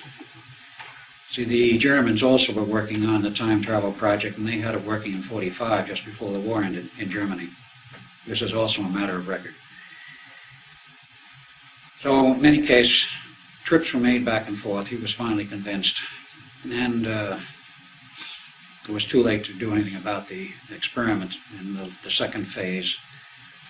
But after the Navy decided to shut the whole thing down, of course, he was removed from the project to go work in the atomic bomb project at Los Alamos until that was over. So in 47, getting a little out of sequence, but nevertheless we try to present this in a logical sequence rather than the exact time sequence. In 47, there was major changes in the Defense Department. You had the Department of the Air Force created. The Navy's function was somewhat altered. The Army was altered. The Department of Defense was set up. The Pentagon, the Joint Chiefs, all of this. And somebody, after Hal Bowen was retired, in the new structure of the Navy with the Department or Office of Naval Research said, well, let's go back and find out what the blazes really happened with the Eldridge and this whole project. The war is over. We haven't got anything else to do. Let's see if we can find out what it was about and maybe salvage something out of this if it's possible. So they said to Van Neumann, go take another look at this thing. You've got all the time you want. There's no war on. Take your time. Be thorough. What happened? What went wrong? What do we do about it, if anything? So he said, all right. Now, I will take a look at it. Now, a number of things happened. I did not know about the UFO connection until fairly recently. But to go back to 43, about 6 days before the final test, which is to say early August, 3 UFOs appeared over the Eldridge. They were seen, they were noted. And when the final test began, 2 of them left the area, a third disappeared. One of the UFOs was sucked up along with the Eldridge into hyperspace, and it wound up in Montauk in the underground. Now, that's interesting because of what turns out in the records since, which come out of Canada. I'll go into that last. But Van Neumann, looking at this, realized there was a human equation he didn't understand. And he was not a metaphysician. He had no occult training. He was a hard-headed mathematician, typical German school type thing, and nuts and bolts engineer at the same time. He probably was scratching his head. What the blazes was going on here? Well, about 47, when he was asked to look into this, shortly after that, he was also, because he still had offices probably in Los Alamos, he was called out by the government to partake in the examination of a crashed UFO at Aztec, New Mexico. He was part of the research team there looking into this. So here he sees evidence of life from another planet, from another system perhaps, dead aliens and all of this sort of thing. What does this mean? Well, another one occurred approximately a year later, again at Aztec, and then there was another one at Roswell later. But the second one at Aztec that came down, the first one apparently had some of the little grays, as they've become to be known since, all dead. The second one that came down had at least one live occupant Did still they in come it. down in the same place? Or In New Mexico, in the areas same Aztec? general area of Aztec, yes. The reason being that, from what we can learn now, is our radar systems were affecting their drives. And when it was found out that we could do it, apparently some of the people in the government started doing this deliberately. We're not sure that that's exactly what happened. Did they both in come 47. down on that plateau in Aztec? Or Yeah, they came down in the same general area. Apparently because of a radar system not too far away. Right. So the second one crashed, but it had a survivor on it. And apparently this one was not with the same group. And when Neumann got to talk with this one, and he told him all about his problem. Neumann's problem with the whole experiment. And he said, I'll give you some clues as to how you're going to have to solve it. He said, you're going to have to solve it. So how the communication was set up, I don't know, but Neumann got his clue from that. He was badly shaken. He learned enough that he had to go back and start from page one and learn his metaphysics, his occult theory, everything regarding the human psyche. And he was told this, apparently, and I'm speculating in part. But he learned that he had to go back and do his own work on metaphysics. When he did this, he found out what the real nature of the problem was. And the real nature of the problem is esoteric, but it's also very real. First of all, the ship, in order to partake of this experiment, in order to create these fields, you were actually doing a rotation of the space-time fields. You can only do this if you have the equipment to generate these fields, and you can only generate them if you have a zero-time reference. None of the energies can be created and synchronized without a zero-time reference generator, and that was the first thing they had to have, and that was developed by Tesla in the 20s. Now, the ship had a zero-time reference. The ship was locked to this thing with the fields because the fields surrounded the ship. So there's no problem. The ship was locked to this, and when the thing came down, the zero-time reference brought everything back to the same point. But humans also have a time reference. Now, they're not locked as to a zero-time reference. They're locked to the point of conception. Every individual who is conceived and then goes on through the gestation period and is born is locked to the time stream, as we call it, and is locked to it so that he can relate to the society and the civilization around him and flows at the same rate as everyone else and has a reference. That reference remains throughout his life until he or she dies, at which point the soul goes onward and can come back and reincarnate either, theoretically, either past or future. But these time references are somewhat fragile. When you start pumping megawatts of power and actually pulse those into the gigawatt region, the type of energies which will affect the mind and the psyche and the spirit, you disrupt these references. So what happens? The references for the individuals were disrupted. They are still within the ship's field, so they are not lost. They don't float off into space at that point.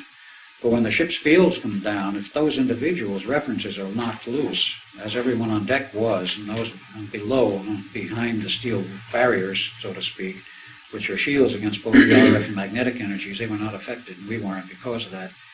And it's not an instantaneous effect either. Those who were floating on the decks lost their references, so when the ship came back to its normal space-time, the individuals didn't float back in the exact same reference. They could have been anywhere. If they happened to be in the space where the ship materialized a steel deck or a steel bulkhead, then the steel of that bulkhead was in their bodies as the body finally rematerialized. If they floated off into space, they floated off into space and didn't come back at all. So that was the problem which Van Neumann faced. How do you lock the time references for the individuals to the whole system, the ship's references? How precisely he solved that, I don't know, but he did know that he had to use a computer to synchronize the whole business. He had to find a means to lock the individuals in. This required some knowledge of metaphysics, and it also required a computer, which did not exist at that time. So we went and developed a computer in the labs at the Institute. The first modern electronic computer. It was developed by von Neumann in 1950. And the first full working model was 52. And they developed a model. Apparently it went to the Navy with a whole new system. In 53 they performed a test with another ship, name unknown, which was totally successful. And the individuals did not go wandering off into space. They didn't curse, they didn't get violent, they didn't become nauseous. Everything was normal the way they wanted it. So what happens? The Navy says, we finally got it. They canceled Project Rainbow, which was the name for the project from 1940 on, and it became Project Phoenix. So this became, in part, Project Phoenix P1, and it also went into P2. But this is where the Philadelphia experiment, Project Rainbow, became part of P1 and became parallel with certain other work going on at Brookhaven. Now, one of the problems, of course, that developed, and the thing that the Navy had to look at, was what happened to the personnel. There were a number of medical reports, and I know of these because I personally talked with George Hoover, who was part of the investigative team with the Office of Naval Research in the 50s, when the whole matter was reopened with Mark K. Jessup, who wrote the book, The Case for the UFO, and this famous annotated book arrived in, I think it was Admiral Firth's office in 1955, and circulated through the Navy Department, the Office of Naval Research. And Jessup was called on. I says, what do you know about this? He says, nothing. He says, what are all these footnotes? He says, I have no idea. Was the Allende notes? This was the Allende business, right. Carlos Miguel Allende, and here's in the footnotes and the letters which later went to Jessup. And Hoover became thoroughly interested in the whole business. He set up a whole team to research the business, and he went back into the records. And he told me when I talked with him on the phone about 2 months or so ago, because I found out where he was, and he's retired, and he said, yeah, he said, there was a medical report, and there was a final report. And he says the medical report was the most interesting one of all, because he said this indicated that the Navy was confronted with a totally new and unique situation, very high-powered equipment affecting the minds and the physiology of sailors and men, which they had never had any experience with before. And he says a lot came out of that. Well, no, a lot did, but he didn't talk about what came out of it. Out of that came work which led to the mind research programs later, and all of the other things which expanded from P1 on. And they also found that certain aspects of the whole Philadelphia experiment and restudy involved mind potentialities for mind control, certain other things which they noted where some of these people faded out of our reality and then would fade back in a totally involuntary manner. Very strange phenomena, but all of this became part of a larger research program later. So the thing was salvaged in that sense. It also went on and became the basis, as expanded, for the development into the stealth program and a lot of other programs which are very sensitive and we'll go into. But what happened to us? Well, in 47, the Navy decided they didn't want me around anymore, or somebody decided they didn't want me around anymore, and I suddenly disappeared one day, according to one Navy man who's still alive, who was in that period. And I wound up in 83. And in the interim, now this becomes very difficult to understand at this point. Here I was in 83, just sent there from 47. I was already there in 83 working on the Phoenix Project because of another huge time loop.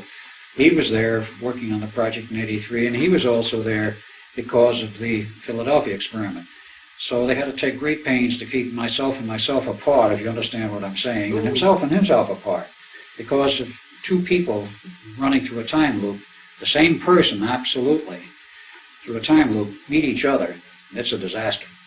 So they took a great deal of trouble to keep us apart. But in any case, they sent me to 83. They decided on how they're going to handle the project. They wanted to bury me and anyone else that had any connection with the Philadelphia experiment, totally brainwash the individuals, and wipe out all memory of the experiment and anything connected with it. So they did that to me, and in the meantime they had also developed some other hardware which was known as the age regression techniques. Now this also goes back to Tesla. His last project before he died, if he died, in 43, was, again, communicating with his ET friends. They had told him how to solve the problem. He went on and developed a system for what he thought would resolve the problem with the sailors or anyone on board these ships after the experiment, if they had lost their time locks, to reestablish them in another point, possibly, where it would be more stable. The government took this and developed it into another program, which was known later as the age regression business, meaning physical age regression, i.e. you could take a person who was age 60 and reduce him by this technique and this program to physically age 20, put him back to where he was at the age 20 physically, but not mentally. He would maintain his abilities, his ideas, his thoughts, his memory, his entire lifetime of experience. Just the body would be reduced in age. The theory on this and how the government handled it, we don't know. But the theory that Tesla worked on, we understand, was that if you take these time locks for the individual and move them forward in time, you are in effect removing X number of years of age. If you push them ahead 20 years, the body will act eventually, because of the shift of the time references, like it is 20 years younger, and will physically reverse itself in age and go to the reference of those locks. So that it will, within about 30 to 60 days, we're not sure how long, the body will just get younger. So what they did with me is they decided, well, we'll do a new one on him. We'll take him from age 31, which I was at that time in 47. We just run him back to the age 1 and plug him in another family, and they picked the year 1927. Apparently it was astrologically chosen, because I can go into a long story on this, but plugged me into the Bielek family. The kid who was born to them apparently developed some problems. Whether they were genuine or whether they were feigned, I don't know, but the story was the kid was real and went to the hospital and died, and I was put in as a substitute and fitted in terms of what's a 6 months or 1 year-old kid? One kid at that age looks just about like another. If you select them properly, you can hardly tell the difference. The mother may know the difference. Mm-hmm. And as it turned out, in my case, my legal mother, before she died, about 4 months, she came up one day in the nursing home with a memory. She looked at me very blankly, like I was somebody else, came out with this, I'll never forget, she said, "The baby's dead, isn't it?" And I knew then that she knew, and had buried for years the memory of what had happened, because a substitution was made and she knew it, but she chose to forget it. There was only one child in the family, and that was me. There were no brothers or sisters. So I had a good part of my answer. I also know that I can regress all the way back in the time age sequence to 6 months, and then there's a total blank. And then there was a means by which I seem to remember being born, which was actually the other kid, and I was interlocked for years with the other kid's cross-coupling of the lattices, which was another very exotic technique they used. They wanted to make sure I wouldn't remember anything, and I would remember being born in that body, which I did, except I wasn't. Anyway, that was what they did to me. In the meantime, in the process of pursuing the Phoenix Project, which was myself in this, if you want to put it, this current run of the lifetime, plus his, his original body. There's a crossover point here. I have to go back. Yes, okay, an original body and my original time and his original body, we were involved in running back and forth in the tunnels, and he became caught in a side tunnel, which wasn't supposed to exist, but did. And he disappeared in it. I had to go find out what happened, and he was trapped by some aliens. They wouldn't let him go, and they wouldn't let me go either. So finally I said, "What do you want?" He said, "We want a piece of equipment." He says, "Well, you aren't going to get it if one of us aren't let go and let loose to go get it." I said, "Where is it?" He says, "Back at Montauk." I said, "Where?" And I said, "In that ship which came in." "What is it?" And he described it. He says, "I'll go get it if you'll let both of us go if we get the equipment." He says, "I went back, I got it." Preston? Sure. Okay. It was the charging device for the crystal, which was used as the drive for the ship. It was not understood at that time what it was, and they didn't want us in our society and civilization at that time to have it. This is the original Tesla design? No, this is the ET piece of equipment, ET equipment off the ship. They wanted that charging device back, so we didn't have it. It was agreed if I brought it back that they would release both of us. They got it. They released us. In the meantime, unbeknownst to them, his time locks dissolved because they didn't have a reference in the time stream. We were in a time zero artificial reality which they had created. So when he went back, no time references, his body starts to age very rapidly, like about a year per hour. So in 21 days, in spite of the best efforts, the original body died. It was arranged in the meantime. I go back and see the father, hey, get busy, make another son. That son was born in 1951 and 1963 at the exact node point between the 20-year sequence. He was a walk-in into that body at age 12 from 83.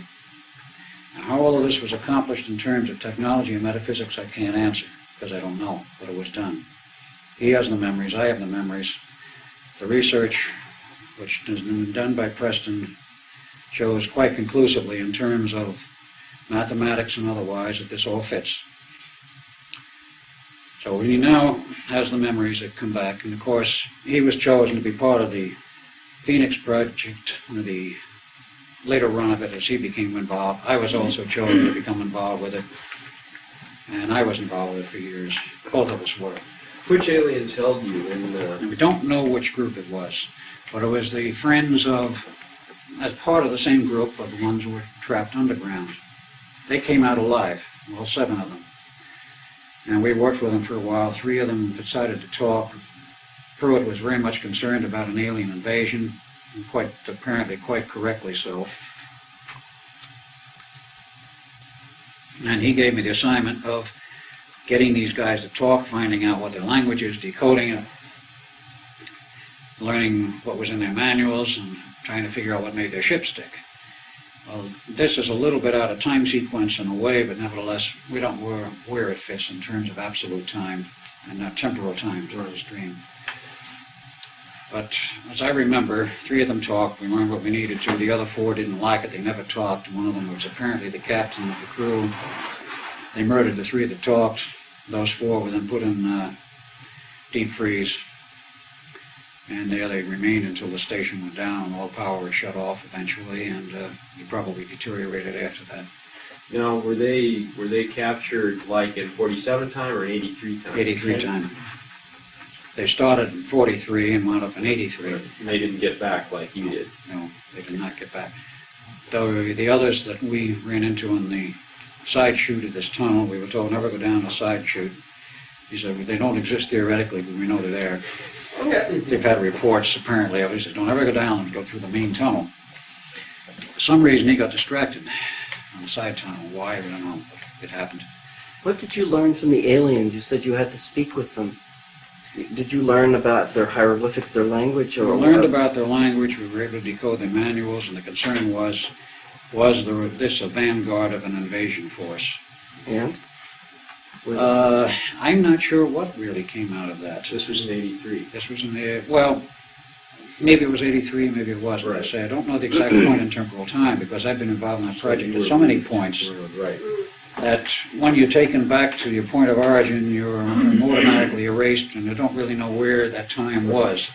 I know that I believe the first time period I was involved with the Phoenix Project was out of Hawaii in 56. It just pulled me forward into the time period where they were operating. Can you read hieroglyphics? Their hieroglyphics, can you translate it? If you Not saw now. No, I did then, but I can't do it now. Totally brainwashed since. When the project went down, we're all being brainwashing. Only in the last year have I started, year and a half, have I started to come back with any of the memories of the Philadelphia experiment. And only in the last 6 months have I started to come back with any of the real technical knowledge. How have you come up with these memories? They just come to you, or has it been like through Hypnosis? his machine? Or? The memory process, well, it started basically in August of '85 when I came after the USB conference where I met Duncan and Preston. I had known Preston prior to that particular conference. But he invited me to come east sometime and see their lab and possibly become a part of the lab. And I said, great. So My job collapsed in the meantime. I said, okay, you want to come in up in August? And he says, fine. So I was there a few days. I was going to be there just a weekend. I wanted to be there 10 or 12 days. And after about 3 or 4 days I was there, and Preston says, I want to show you two guys something. I'm going to take a trip out in the eastern part of the island. Well, what he did is he took us to Montauk. Now, I'd never been there prior to this, I thought, and he had not been there prior to this, he thought. And they took us out, and we were picking up and monitoring, and he was checking our monitoring of what we felt to see whether... Monitoring with what? The fields in the area. As we approached the town of Montauk, we were already feeling some pretty heavy crack. And as we got out to the area of the base, where we parked the vehicle, which was in the parking lot of the park, and then walked in the base, as we walked in, we started to hear, what the blazes is going on here? This is horrible. This isn't broad daylight. The further in we got, and the closer we got to the main radar building, the worse it got. Finally, we were both agreeing this is something absolutely horrible took place here. And I was seeing then, psychically, so to speak, the fact that there had been a 30-foot monster roaming around that place. And I told Preston, I said, I wouldn't want to be here at nighttime for any reason. And he said about the same.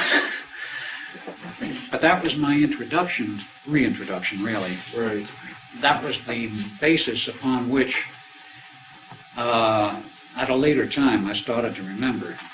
There was a lot of meetings and discussions. Eventually, in 3 trips back, there was a famous May '86 trip, including other friends from Phoenix who I had alerted about the project, and they came via various invites, probably from the senator, to go out there, got the permit, and wanted proof of something going on there, and got into a big fiasco. But eventually, that summer, I moved to Long Island, which was August of '86, and I got a job and stayed there until March of '87 when I went back to Phoenix. But in that interim period when I was there, was when I finally, well, actually earlier, it was in May of '86, or one of my last visits before I moved there. One weekend, I just decided not to take the plane trip back. He kept insisting, I was there on the project, and I was one of the important cogs in the project. I said, not me, it must have been my double, because I've had a lot of problems for years with the double. He says, yes, you were there, and Preston sort of took a neutral position at that point. And I said, no, I wasn't. He said, yes, you were. And then finally, one Saturday afternoon, I said, okay. Duncan said you were there. For the sake of argument, to myself, say, okay, I was there. Suppose I was, what then? For the next 2 hours, I shook like a damn leaf. I mean, I did the nervous shakes like you wouldn't believe. And when I saw that and felt that coming on, I said, oh, crap. This only means one thing. I was there. So I finally started mentally, internally, scanning up and down my timeline to see what could I find here. Is there a crack in this whole damn business of my timeline, of my time memories? I finally found the crack. It was a very narrow one. It came from Hawaii in '56. And that's a long story. You know, I nailed that down, but I did. Says, all right, what's there? Boom! Down the tunnel, and there I was in Pruitt's office. And I was talking with him, and he was talking with me. He finally decided, yeah, I was the person he was looking for, and the person he wanted on this thing, and so on. I said, oh, crap. I was part of this thing. And the strangest thing happened that night after Preston came back. I canceled my plane flight. I canceled the turn-in of my rental car. So about 7:30 in the evening, Preston gets a mysterious phone call. Is Mr. Bielek going to pick up his plane ticket for the flight this evening? I already had the ticket. It was already too late for the flight. It was already over.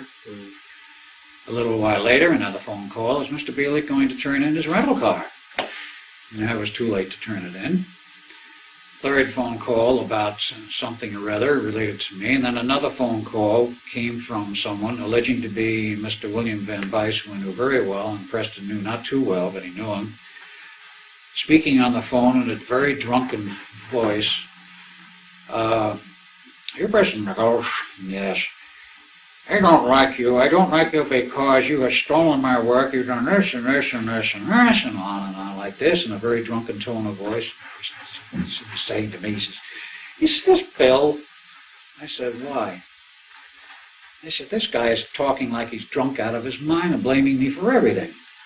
And I said, we'll find out when he gets off the phone. So I immediately called up Bill, got him immediately in California. I said, Bill, did you just call Preston? He said, call Preston? He said, I haven't talked with him in months. And he was perfectly sober. And I knew he was sober because he'd gone on the wagon, on the water wagon. And I said, why? And I told him why. He said, I didn't call. I said, I don't know what this is all about. This whole string of mysterious phone calls that night, which we had never been able to figure out where they came from. But it meant I'd hit the jackpot. And somebody was monitoring the fact that I had finally tumbled to the Phoenix Project. Well, so far as the Philadelphia experiment is concerned, how I remember that is somewhat different. In 1984, the summer of 84, about August, EMI Thorne of England released a movie entitled The Philadelphia Experiment, which a lot of you may have heard of.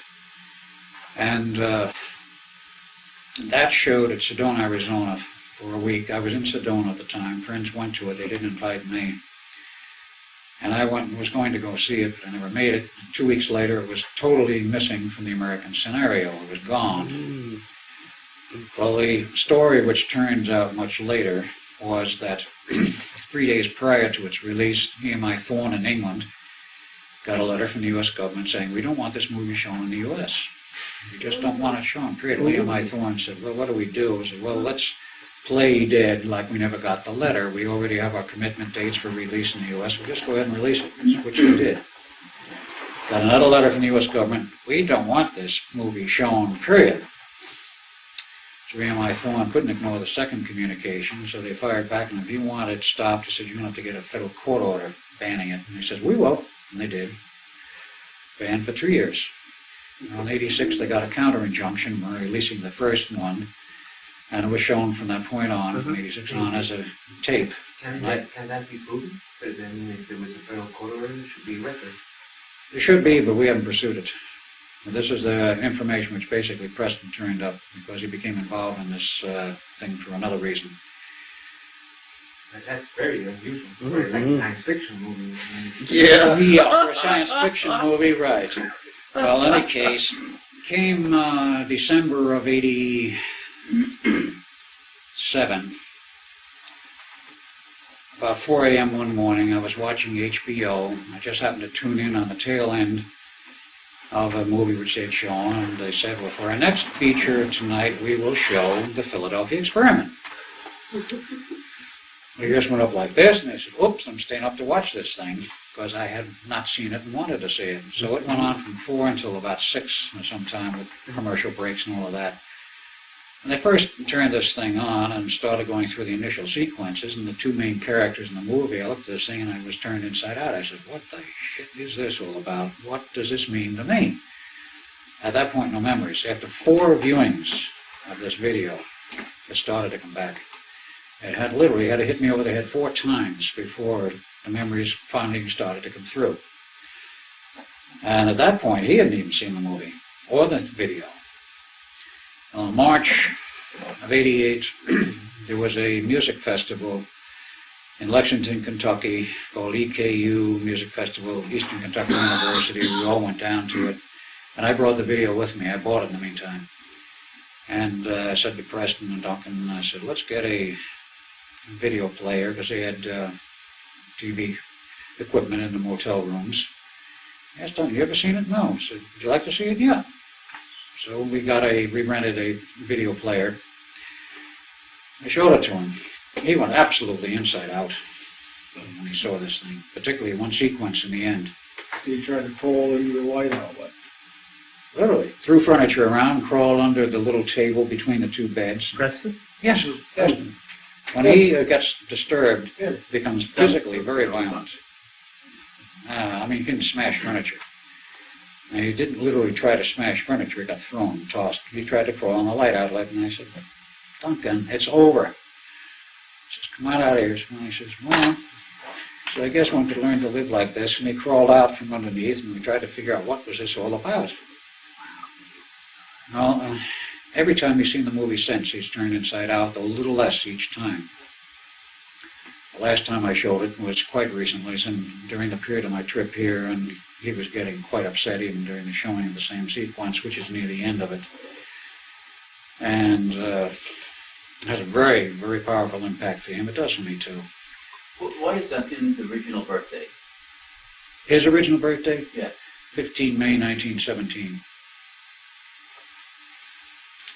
Okay. And then, so, and 1917? Yeah. 1917. And your original birthday? 4 August 1916. At that time, what was the relationship between the two of you? Brothers, half-brothers, Okay. because we're the same father but different mothers. And the same relationship has continued because I'm still basically in my original body, though he's not, but he was reborn into a body by the same father. It was actually the last child that father had. What incredible lives you guys have had. It's incredible, I know. I tried to prove it, and I'll go into this a little further. I tried to prove my records and backgrounds of education, where I was, and so forth. Nothing. I can find nothing. I spent a lot of time at Princeton. And I can find absolutely nothing except when I go through the yearbooks for 36, 37, 38, there are faces in there I recognize quite strongly. I've not attempted to, so far, to contact any of these people because most of them are from the East Coast. But your face is not in that group of pictures? No, I'm not in there at all. No trace of And me. you should be? Yes. But in the class picture, they can't take out a picture if it's a class picture. Oh, sure they can. Oh, yeah, they can alter Yeah, it. sure. Now, I could be, this is another thing, in the total class picture of the graduates, it's very difficult because of the size of the class That's what I and the mean. way they take the picture to pick out an individual Right. face. That's what No, I'm but the referring to. Soviets It'd be very difficult to pick out an individual face out of that total class picture unless you had the original print. The way they reproduce it in the yearbooks, they're good quality, but they're not the best. Only the people up front usually are clearly discernible. And the classes were quite large then. But I could find no trace. I could find no records. I tried going through to see if they could find a thesis under my name. Nothing. Well, what was it in? Was it in engineering? Was it in physics? Well, it would be in the engineering department under the professor who sponsored you. And I said, who the blazes was that? And I haven't gone up to the Harvard end yet, but I'm sure I'd run into the same brick wall up there, though I remembered exactly the names of the professors I used to understudy in the lectures with Souden and Soberg. And according to Preston, they were still there 11 years ago. And this is remembering from 38, 39. Does Duncan remember this? No, he went to University of Edinburgh. Now, though I do remember he came down when our father was sick once. He came down, flew back to the States, and stayed about a week, and I invited him to come into one of those classes just to see these two profs who were so outstanding in their teaching of physics at that time. They had enormous classes. I mean, these were lecture hall type things, but they had an enormous following, an enormous number of people, because he taught physics in a very interesting and very understandable way, even though they were going in the deep end of the stuff for their PhD. They had an enormous amount of interest and enormous following. They were very, very popular teachers right up to the point where they retired. And both of you served in the Navy and were brought in by your father. That's right. Father's dead. Into the Philadelphia experiment. You then moved forward in time to 83. Right. And then you went back. We both went back. I stayed back. He went back to 83. He returned back to 83. So, but then there were some trips I can't chart too well, backward and forward. And there's in one of those trips which were involved as connected from the original Philadelphia experiment, though he was back up in 83, there was a side trip. It was connected with that UFO business that came through with us, in which we got trapped and he lost his time locks and he died. But did you live through the 50s and 60s and so on, or you were also, you skipped that time? Oh yeah, I did. I lived through that. But Duncan didn't, right? He was reborn in 51. I see, yeah. Duncan doesn't remember rock and roll music. I actually remember the introduction before, 62 or 63, I forget which. Rock and roll was introduced around the early 60s, wasn't it? No, I'm talking about if he doesn't remember songs that go back before 63. Now, I have all that stuff in my CD collection. Hey, you remember this? No, I don't remember. I've heard it later. So when But you were if you go reborn in 63 and 51, on, then you lived a normal life on, went through school and stuff like that? well, when he was put in 63, The memories he had before 63 are very, very sketchy. Right. You know, the memories from the original entity, whoever or whatever that original entity was. He doesn't have much today. As he'll tell you, he has essentially sketches, bits and pieces of it. But 63 on, then you relived a normal life or whatever, went through high school and whatever? Oh, yes. Yes. Right. But then you wound up in Montauk? He was recruited for that later, yeah. So you were How long were you at recruited twice Montauk? Do you know how many years? He started about 74. Until 84? 83. 83. The other thing It that was early 70s. puzzles me a great deal is like the circumstances of the script and the production of the movie, because obviously Right. all of it is true except for the romance part. Yes. So where did they get that from? So Where how- did these English people How could get they this get that story? close? When none of us knew Do you about want to say anything on that, or do you want to leave that sit? If we will leave that sit. Okay. it? Oh, God, they're going to teach us again. We can speculate on how they got the information. What They somehow I, acquired it. because I was familiar with the movie, and I remember John, when we saw it Well, together, let's it say lasted this 2 about weeks. it. Let's say this about it. How many people here know who Aleister Crowley was? Oh, of course. Of course. All right. How English. many people believe Aleister Crowley could pull stuff from the future? Okay, let's also, now, Maybe. Aleister Crowley would have needed a very strong witness. He drew the first grade. So they said, He would need a very strong witness in the future to pull this. Now, let's discuss a prior life that I have had. I was born in 1820-something into a family known as the Wilsons. I was Preston Wilson. Guess who my brother was? Marcus Wilson. And guess who is Marcus Wilson today? Do you remember? Yeah. Do you remember? Now, Some guess things never what change, eh? company the Wilson brothers owned in Britain, in Scotland? Thorn Industries. That's Thorn EMI. Guess who was also very heavily tied into the Thorn-Wilson connection? Aleister Crowley.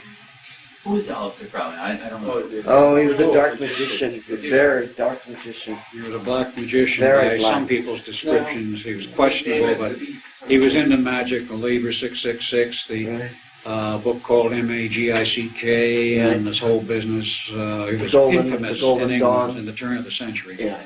Now, I know this because the historian for Thorn EMI came and asked me, do I have any idea why the name Preston B. Nichols is in the Thorn archives? And the only thing we've been able to conclude is that somehow they must have made it in A.D. Cameron was in the archives also. Somehow, Crowley, we think, through his abilities, made connections to he and I in the present and got the whole Philadelphia experiment story and recorded it. He may also know the whole Phoenix Project story, too. Who knows? There's no record of all of that, him being connected to all of this stuff. Say again? he died in Not 47. unless it's in EMI's archives. Is it in their archives that there's any connection between him and them? Is there anything written about that? No, but if you look in Aleister Crowley's book, you'll see references to Preston and Marcus Wilson and a scientific instrument company, which of course was Thorn Industries. And what did you do in those days as that type of person? What were you? Scientific instruments. Yeah. We were the owners of the company, he and I. And I told you that We inherited it from our father at that that time. in lifetimes past that you had to have extraordinary knowledge, that you would learn this on your own. You had to. That's just so clear. So the movie was British completely, Yeah. except for the actors. Yeah. Yeah. And it was filmed, well, it doesn't matter. Filmed in the U.S. I didn't basically. realize it was a British movie. Well, it was essentially filmed here. I mean, it was filmed here. It was backed by the British. Because, first of all, the U.S. government wouldn't let any American company even start it. They sort of snuck it in under the nose of the government. I'd like to just ask a quick question. You know, with regard to these people that were dragged into this Phoenix program or whatever, Montauk, I've had certain stories that have come up as far as ufology goes, which may be related, of people seemingly getting into trouble and the government coming along and just getting them automatically out of trouble as if they meant something to the government, although no one knew what that was. Do you have any knowledge of that? No, correct. Oh, okay. In other words, if one of these young people, right, who had participated in this really got some serious trouble later. But they could get them out. Yeah. You think they would? Sure, they can get anybody out of trouble they want. In order to maybe protect some people. With the way the CIA and NSA can erase all records of individuals, the CIA and NSA could get anybody they want out of any problem they get themselves into, even the highest crime in the land, murdering somebody. They could cover it up entirely. Nothing else, they could grab everybody involved and do the memory erase number. Just to change it around a bit, the CIA, NSA, all those people of power, they must be able to go into the future the way you guys did or can. Yep. And they must see that soon there's going to be extraordinary changes on this planet, and I wonder how they handle it. I wonder if these guys think that they could change time for themselves. They believe they can. They think they can, yes.